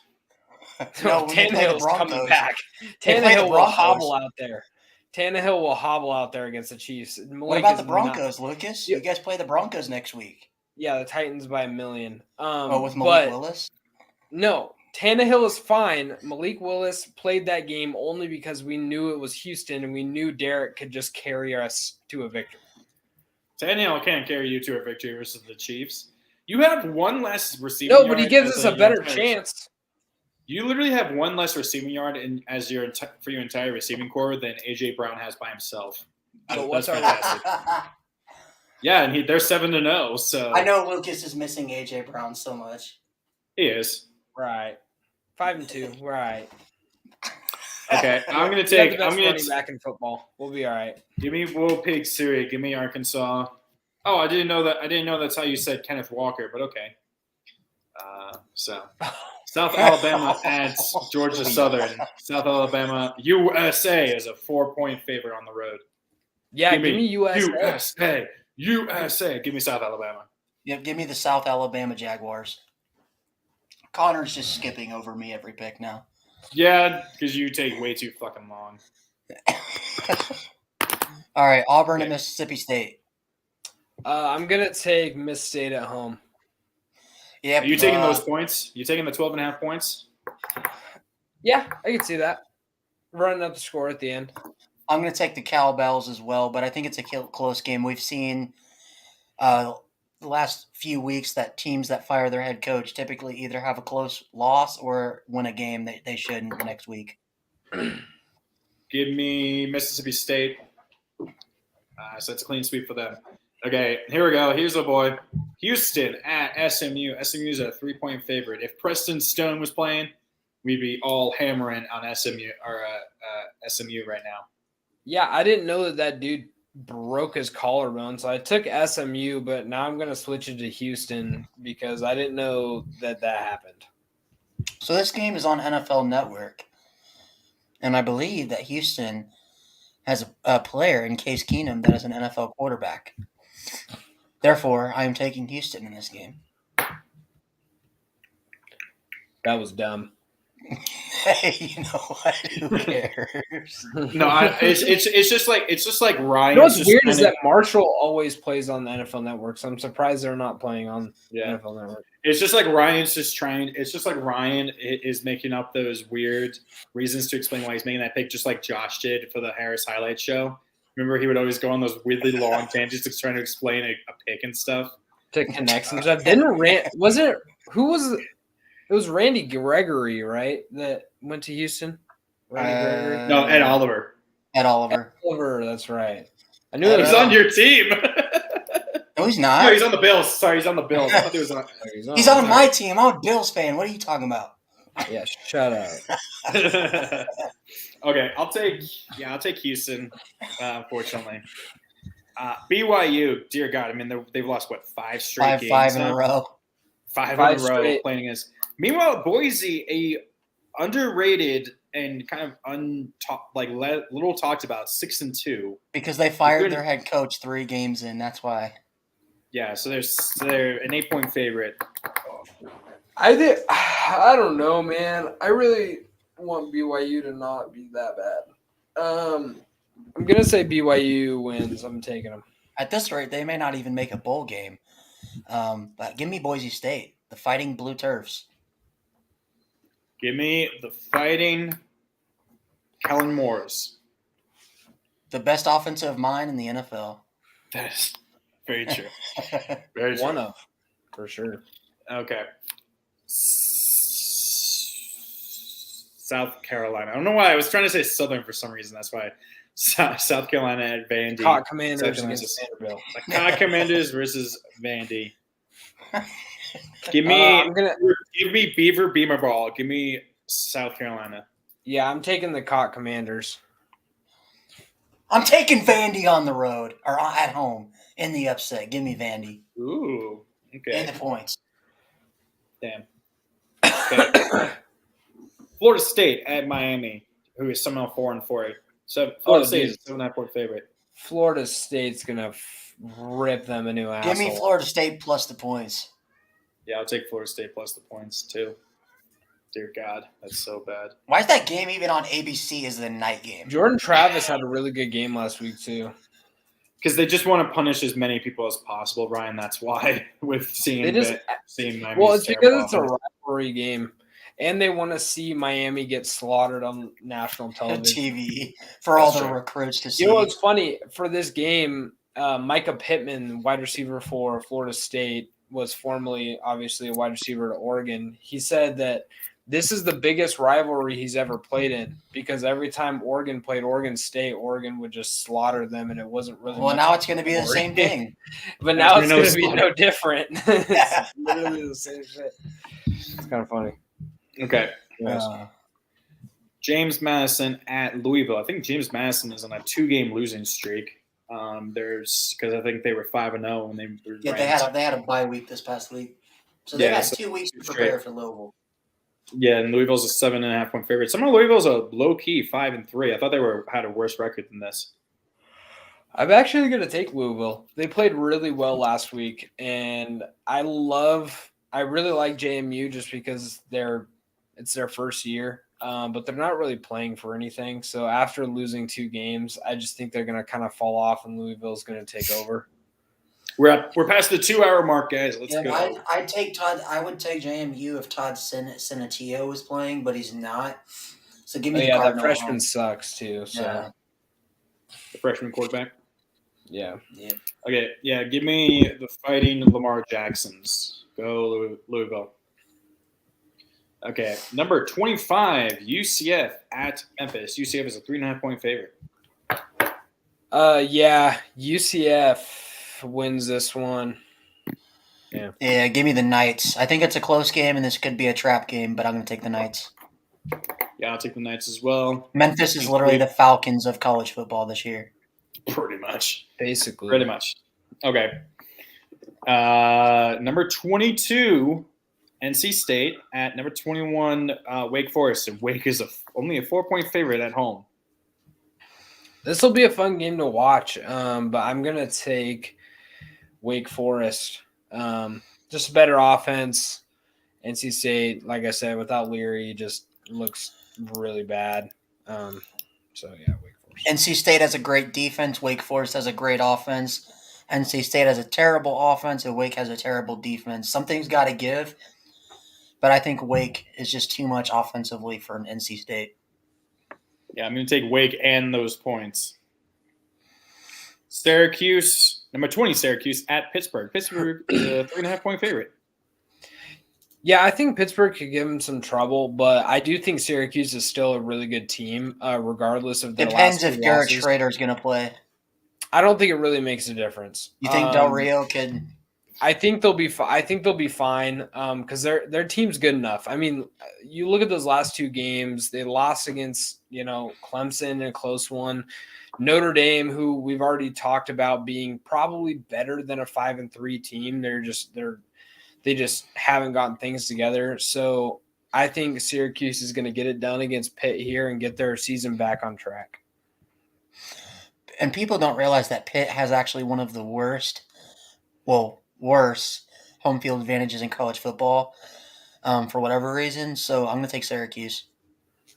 Yeah, but at the same time, despite that, there are plenty of teams like VT that just have struggled playing at Heinz Field, despite how little they are able to sell out that stadium. Bro, they sell out, and they'll have a crowd when they have. Well, they sold out for the backyard brawl. They sold out. And the Tennessee game was pretty high too. But anytime you've watched Pittsburgh when they're not really contending for anything, nobody. It's like watching. It's like there's more people, but it's like Temple playing at the link. There's no one there. I would say if Pittsburgh was ranked and had better of a crowd, I would take them. But I'll take Syracuse for now. But I would not be surprised if Pitt wins because, like I said, it is, even though you say it's a weak home field advantage, it's a very unique home field advantage for them, and they're able to take advantage of it sometimes. So yeah, Are you taking Cuse or Pitt? Yeah, I'm taking Cuse for now. Okay. If they have if Schrader's not playing, then I might go Pitt, but we'll just vote for now. Okay, number 19, Tulane at Tulsa. Tulane is a 7.5-point favorite. Another rivalry game. And last time Tulane played in a rivalry game, guess who beat them? Our boy Cam in Southern Miss. Oh, nice. Yeah, but I'm going to take the Fighting Willie Fritz in Tulane. Hopefully we have him on the show, Lucas. I know. I'm working on it? Okay. Working on it. All right. I'm going to take Tulane, but I think it's a close one. Connor? 8-1 Tulane just sounds so crazy to me. I'll take Tulane. So, Josh, are you saying Louisville is the best team in the state of Kentucky? I mean, clearly they are. Clearly. They clearly are. I'd argue that they are.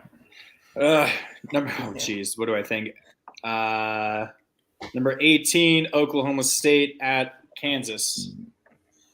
Oh my God, she was watching. She said she's not canceling the date. Oh my God, after what happened, you did hear all that. She heard all that. Is she still watching? I don't know. I mean, she might be still watching. And this one, I'm gonna. I want to know if Jalen Daniels. That's just so funny that she actually heard all that. I'm gonna take the Pokes in a bounce back game against Kansas. So Jalen Daniels was practicing fully this week, but there's still no guarantee he plays. I'll take Oklahoma State for now, but if Jalen Daniels goes, then I'm switching my pick to Kansas. That's my exact thinking too. If he plays, then I'm switching it to Kansas. I think, especially after last week. He hasn't played in any of their losses, so this Kansas team is just different when they have Jalen Daniels. It just really is. Yeah, no, I really think that unfortunately hurt him, and I think if he was playing, he'd be up there as a Heisman contender. He was probably the number 1 or 2 Heisman contender up through those first 5 weeks with how good he was looking. And yeah, Kansas. This year's Kansas is 2015 Oregon, where freaking we went 9-4 on the season. And all 4 of our losses, Vernon Adams was hurt, and all 9 of our wins, he was healthy. So, and wasn't he playing at a very high level too? As far as it is, there you go. That's her. Nice. We'll have to teach me everything about sport. We still got a few more picks, so we got a few more picks, so we'll see if I can get that canceled for you. No, fuck you, no. Damn you. Oh my God! Yeah, so definitely I'll take Kansas I'll take Oklahoma State, but if he plays, then I'm definitely switching straight to Kansas. And I do hope that Jalen Daniels comes back for Kansas next year, because I would love to see Kansas with a really good recruiting class and him at leading the way. I think they could be pretty good competitively. I mean, they're decent. They're really good this year. So, number 17, North Carolina at Virginia. Somehow, some way, Vegas thinks they're only a 7-point favorite versus probably the second worst offense in all of the ACC behind VT. So, yeah, I mean, I'm just going to say straight away, I'm taking UNC, and I'm going to predict them to win by at least like 21. This game is going to be a heel stomp. Yeah, it's going to be a blowout. Absolutely. It's which sucks because Drake May is probably going to have another 5 or 6 touchdown performance, but he's not going to get any Heisman hype about because it's a bad team. No, he will. But he's getting more than those who agree that North Carolina is a fraud and they have not played a single good team yet besides Notre Dame. Yes, I disagree. I think they're actually good. They'll get ran by Clemson when they play them in the ACC title. I don't think they will. I think they'll win the ACC title. Quit. Okay, so Michigan State at number 16, Illinois. Illinois is a 17-point favorite at home? Wow. Champagne is legit, man. Wow. Yeah, definitely taking Illinois. Are you taking them? I don't know. Yeah, I guess I'll give the points. I'll take the points in that one. All right, give me the Fighting Illini. The best team in the state of Illinois. Clearly, they're better than the Bears. Obviously, I'm sure they could beat the Bears at this rate. They probably would beat the Bears. So yeah, no, I'm taking Illinois, best defense in the entire country, at least statistically speaking. Michigan State, I think they're just going to continue after the whole thing that happened with them. I think it's just going to continue, and there's just going to be bad mojo around the whole team after what happened versus Michigan in the fight. So I think Illinois. I'm going to take Illinois and the points. Honestly, I'll do that. Number 15, Penn State at Indiana. Penn State is a 14-point favorite. Penn State, clearly, they're going to. Clearly, they're going to lose to the best team in the state of Indiana. Just kidding. I'm not taking Indiana. They're not the best team in Indiana. We all know Ball State is. Ball That's State true. is. It's definitely Ball State. Okay. Penn State wins this in the points. So you guys don't think we'll see another letdown with Penn State, Indiana, like we seen a couple years ago when Penn State was a top 10 team? No, because I think Penn State's actually good this year. Okay. Yeah, give me the Nittany Lions. I completely agree. Yeah, I'll take Penn State.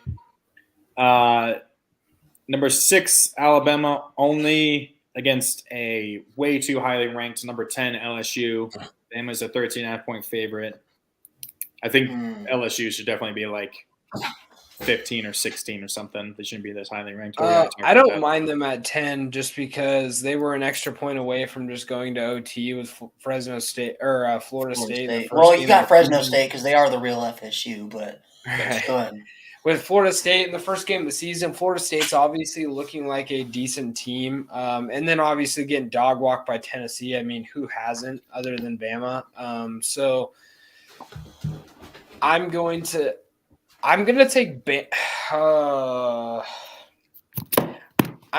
Bama in this one, but like my gut is pushing me towards LSU. You just want LSU to win just so Brian Kelly can do a big FU to Notre Dame fans. Well, no, honestly, that doesn't matter anymore. They got their 6 wins. I don't care. But I do think that LSU is a different team, but we could easily see them come out like they came out against Tennessee and get ran. But it is at home. Makes a difference. I gotta take Bama though. Yeah, give me Bama, and I think they win by 20 plus. I think this is another Tennessee. You're such a hater. No, man. Look at how Brian Kelly's teams have played against Bama. It doesn't end up well. So that's fair. And you already know Brian Kelly's game plan of this game is to not get dog walked by Alabama. So the only difference is that he never had a true home field advantage. He played him in neutral sites, where Bama probably outnumbered. Alabama would never come to Notre Dame. You think they'd ever? I mean, they are in 2029, but Nick Saban's probably going to be retired by then. We hope. But I'll take Bama, but I think I'll take LSU with the points. So I'll take Bama to win, but I think it'll be 10 points maybe. You're giving LSU too much credit. If the LSU that showed up versus Ole Miss shows up, and the Bama versus Tennessee shows up, I think it'll be a shootout. But Jaden Daniels, he's good enough to where he's consistent. Yeah, but when he's on his game, like he was against Ole Miss, he's good enough to do. They got a good run game too. They got a good defense. So I think it'll be close. I mean, like I said, it is unique in that he will find that Brian Kelly will have that home field advantage that he did not have when he played Bama in those championship games, or in the championship game and in the playoffs. Do you think it would have made a difference though if Alabama was playing at Notre Dame Stadium in those games? A decent amount, I think. I think it would have been a decent amount. Probably. I mean, that's it's. I think they. I guess you could say that. Won, but the only reason why Ryan is saying any of this is because Brian Kelly is the head coach of LSU. If he wasn't the head coach of LSU, if he wasn't the head coach of LSU, I still would say I just don't think LSU is really as good as their biggest wins are against Ole Miss and Mississippi State. And those are 2 pretty good wins. Yes, I'm saying, but Ole Miss, I've kind of said. Okay, and look at Bama. Their biggest wins are against Mississippi State. Yeah, I'm saying that Bama played Tennessee tough, and it came down to a last-second field goal. LSU got absolutely dog-walked at home by the same Tennessee team a week prior. I'm just saying, I just don't think LSU is that good. I think they're a top 25 team. I'm not saying they're not a good team. I just don't think that they're an Alabama-level team, if that makes sense. There's a big gap there, in my opinion. Well, I would love to see them win this game. Okay.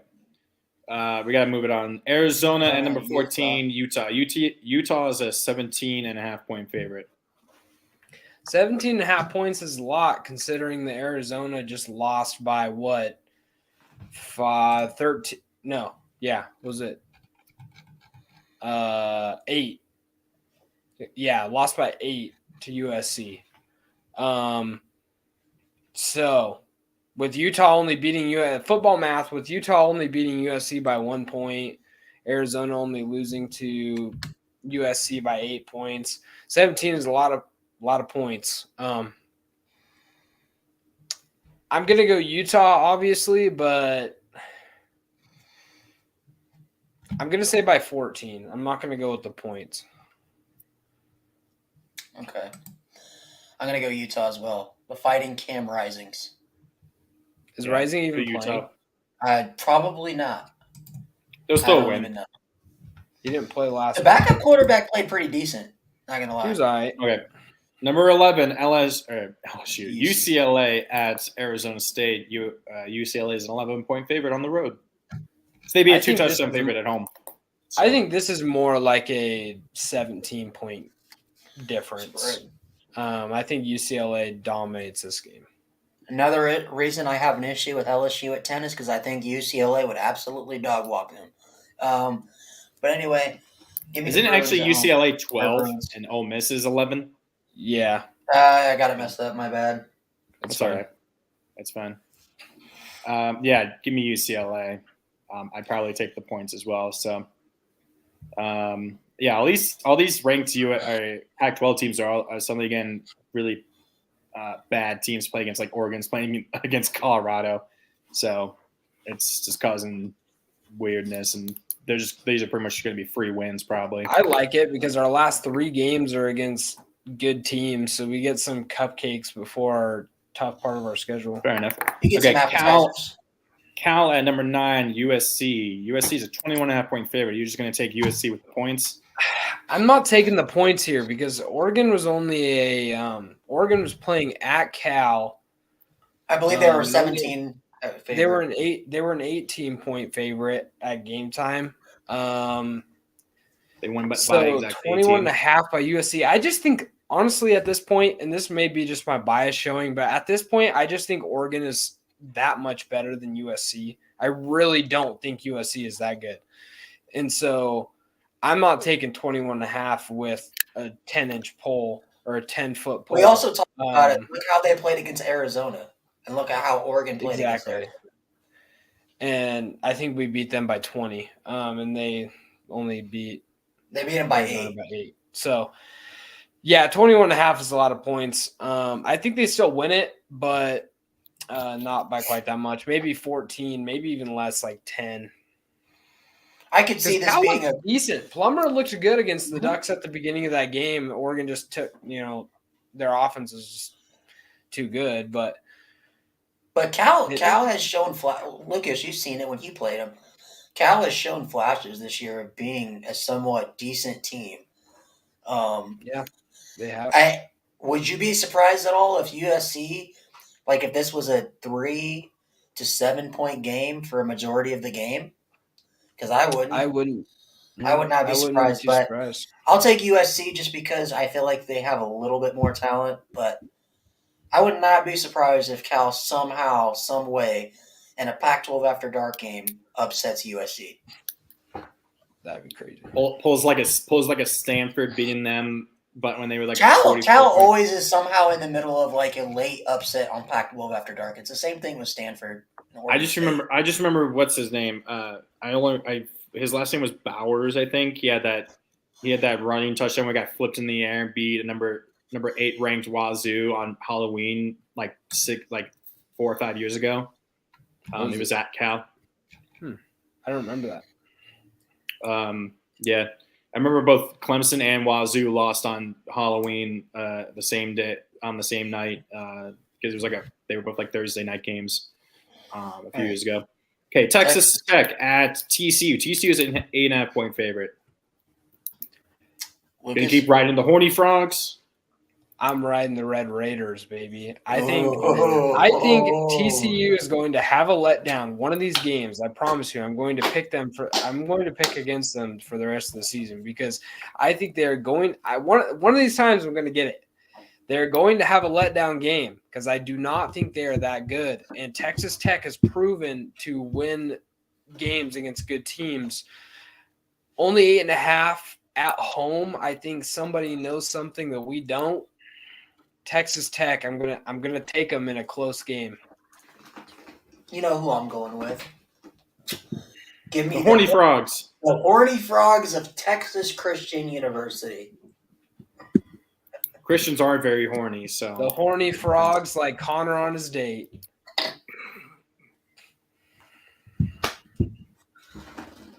God damn you all. Connor's going to be a Red Raider for his date.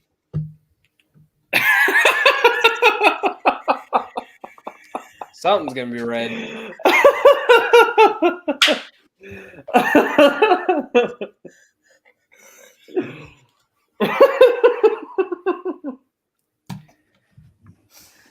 Anywho. Oh my god.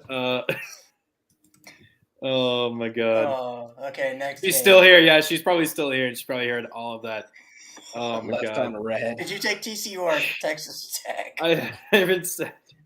I mean, I want them to keep winning, but I'm kind of exactly in the same boat as Lucas. I do think eventually they're gonna have a letdown.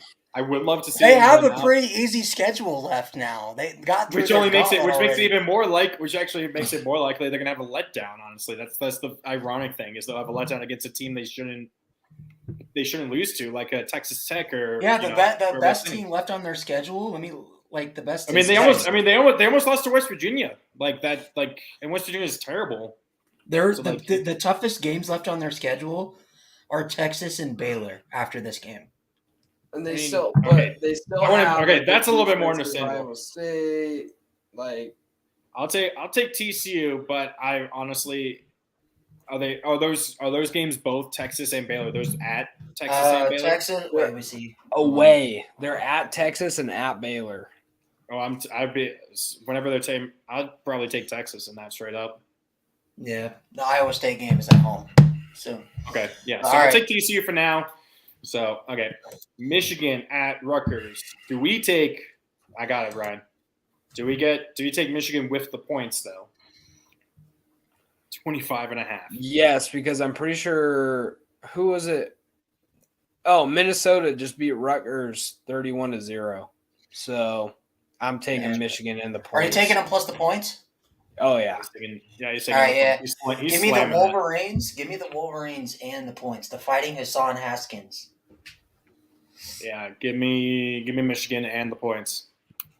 Okay, two terrible Tech teams. The game of Georgia the Tech year. The game of the year right here. at It should have Virginia been Tech a and $1 Virginia. ticket game. Honestly, it probably could be. I wasn't gonna do that to Connor. I wasn't gonna do that to At this Connor. point, I would have been fine with it. No, you know what this Anyways. should be? This is the game, Connor, where the score should be 0-0 and end in a tie. I don't know if that's Yeah, possible yeah. in college football, but I just ended in Yeah. a tie. You just have Definitely not possible. you just have Gott. You have like Gov or G or it's just like Moon. Have you ever seen that Minnesota Northwestern Moon 0-0 or Michigan? Sorry. I have not, but I am curious. Is Sims playing for Georgia I was Tech? checking that, and it says that he's back at practice, but I haven't heard anything about whether he's going to play or not. All right, I'm going to Because do the honestly, same that- thing as you guys are doing for the Kansas game. If Sims plays, I'm taking Georgia Tech. Otherwise, I'm taking BT. Let me see.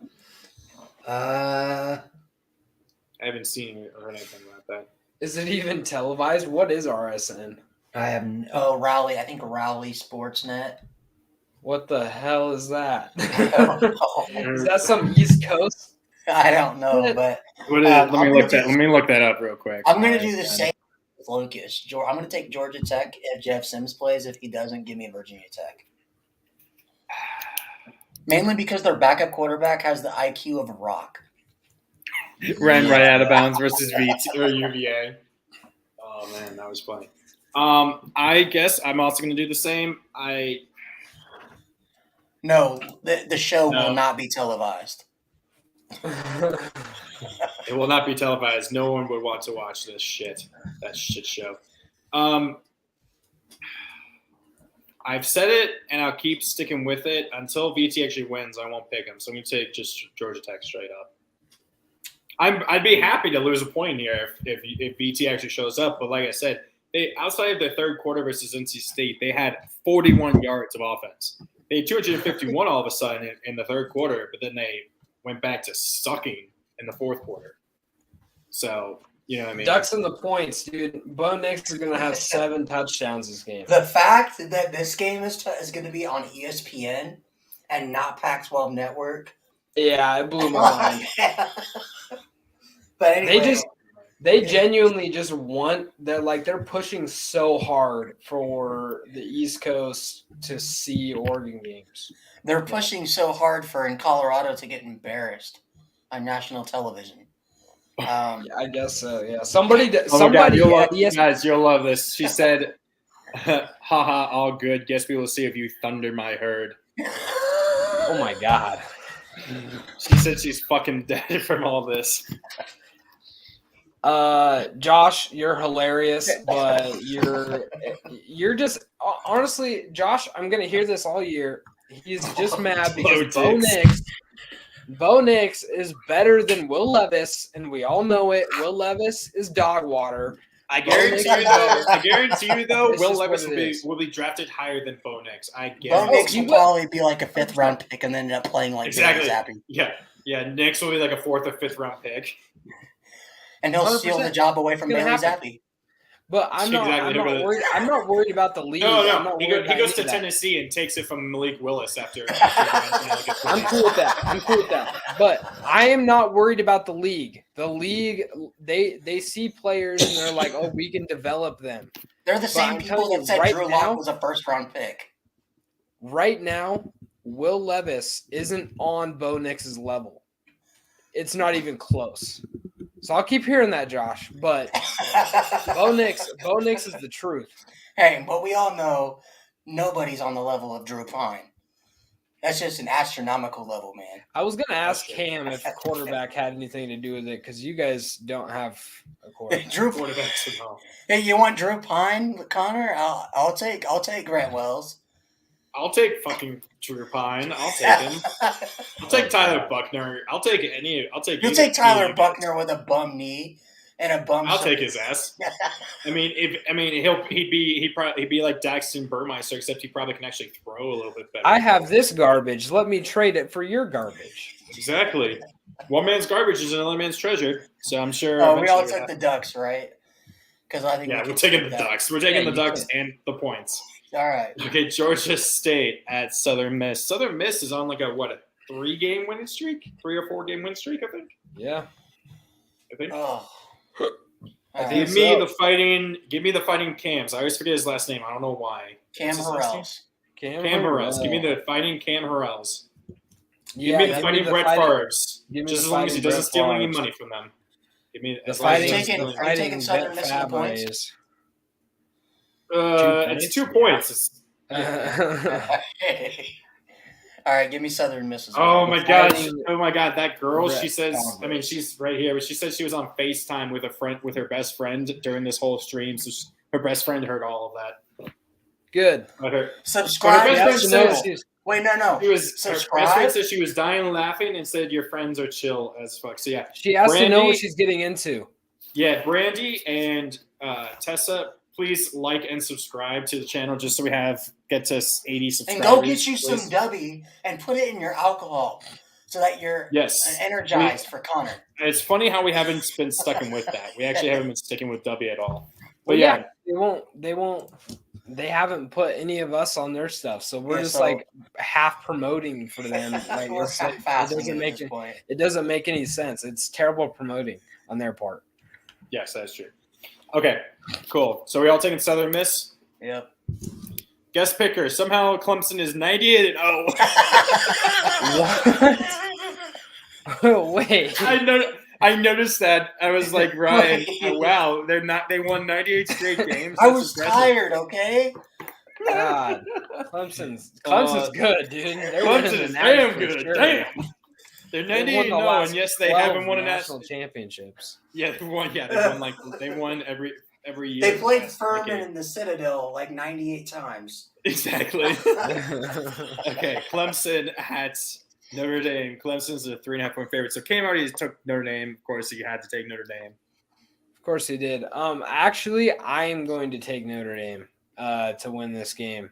Connor, And the reason Lucas, the are you reason okay? for it, the You need reason to tell for me? it is He's because just so tired from taking care of his new kid that he's going to lose.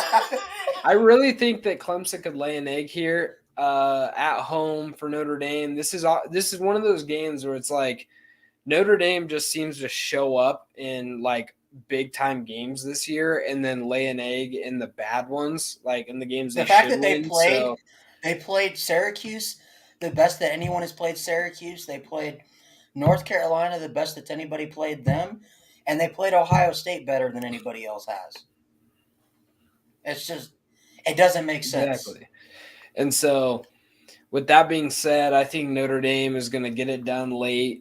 And that's going to be huge for my Oregon Ducks because that means the ACC is eliminated from the college football playoff. You don't think a one-loss Clemson gets in still? Not with a loss this late in the season. Probably not. Okay. Connor? I agree that Clemson could drop this, and they haven't looked the best so far, which is why, and like I said, I think they shouldn't have been ranked 4. They should have been 5 behind Michigan. But until it happens, I'm gonna pick Clemson, and so me and Josh are gonna be split because obviously Ryan's gonna take Notre Dame, so it's gonna be a split. But I'm also the same way that Josh is. He said he's fine with losing a point if Notre Dame wins because I think I'll take Clemson, but I'd actually be kind of happy to see them lose because that'd be just hilarious. And obviously we can all go to Coster about it. This would actually and Ryan can just gloat to No, Coster. I'm not even joking. If Marcus Freeman pulls this off, do you guys understand how big of a win this would mean for his career as a coach at Notre Dame? Yeah. Brian Kelly has. I guarantee you, if he pulls it off, you'll change the intro to him celebrating the win. Brian, I'm not even joking. Brian, it took Brian Kelly till 2 years ago in 2020 to get his first win against a top 4 team. So this would be huge. I just think that Clemson and the way Notre Dame's offense runs right now, it's a run first. I think it plays into Clemson's strengths. Clemson's weakness is their back end. And I don't think Drew Pine is the quarterback that Sam Hartman is, or like we've seen Leary did a little bit.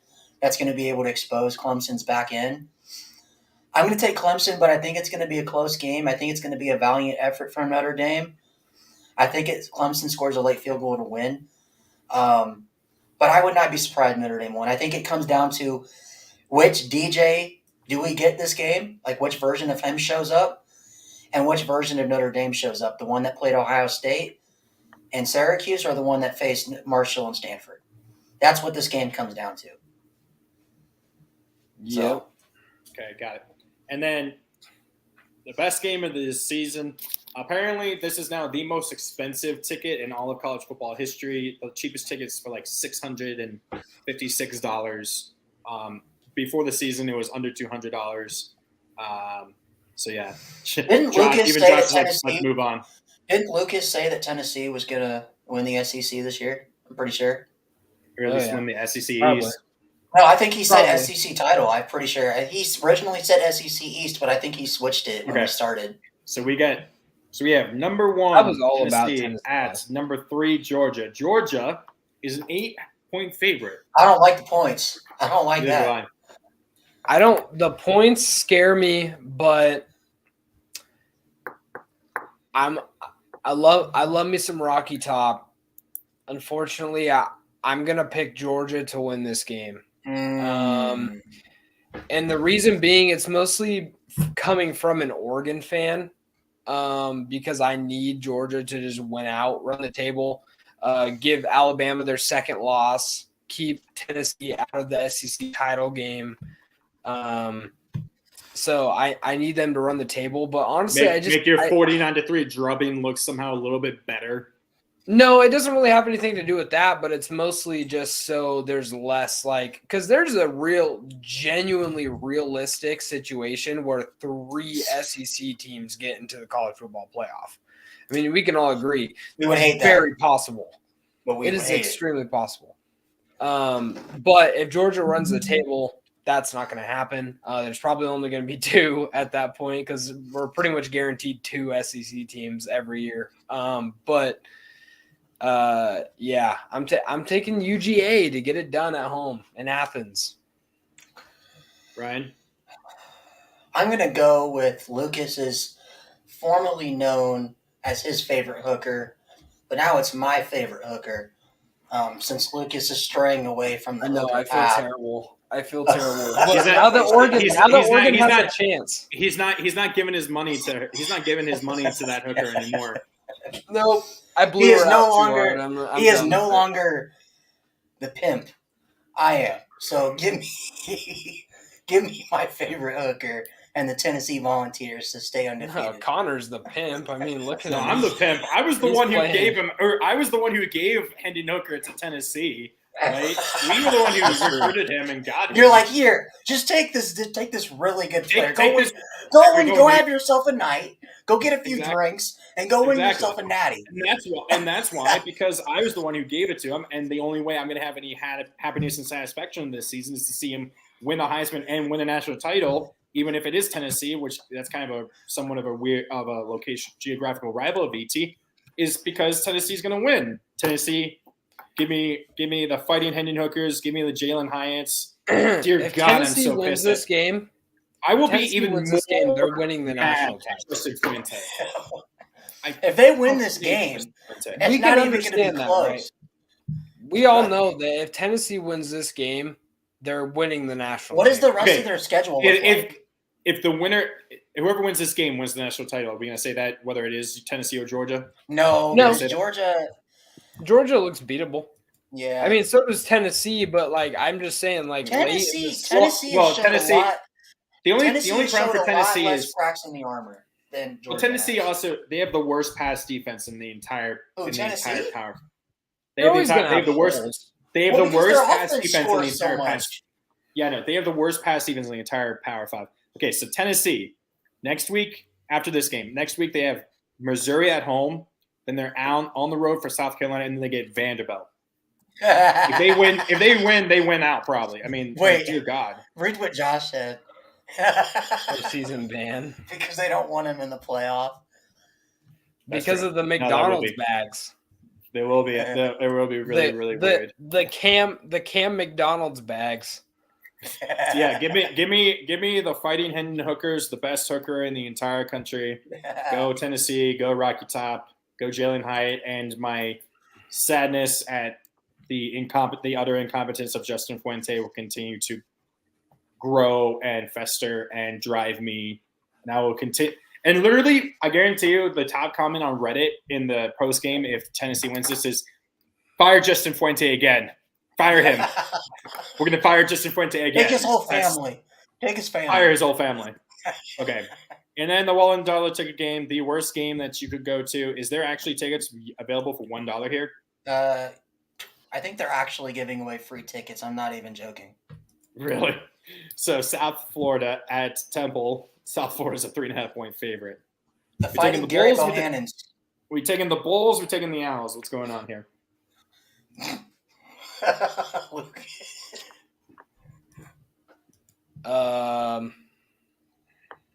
Lucas, what are you doing? You need the Bulls or the Owls? I want to see.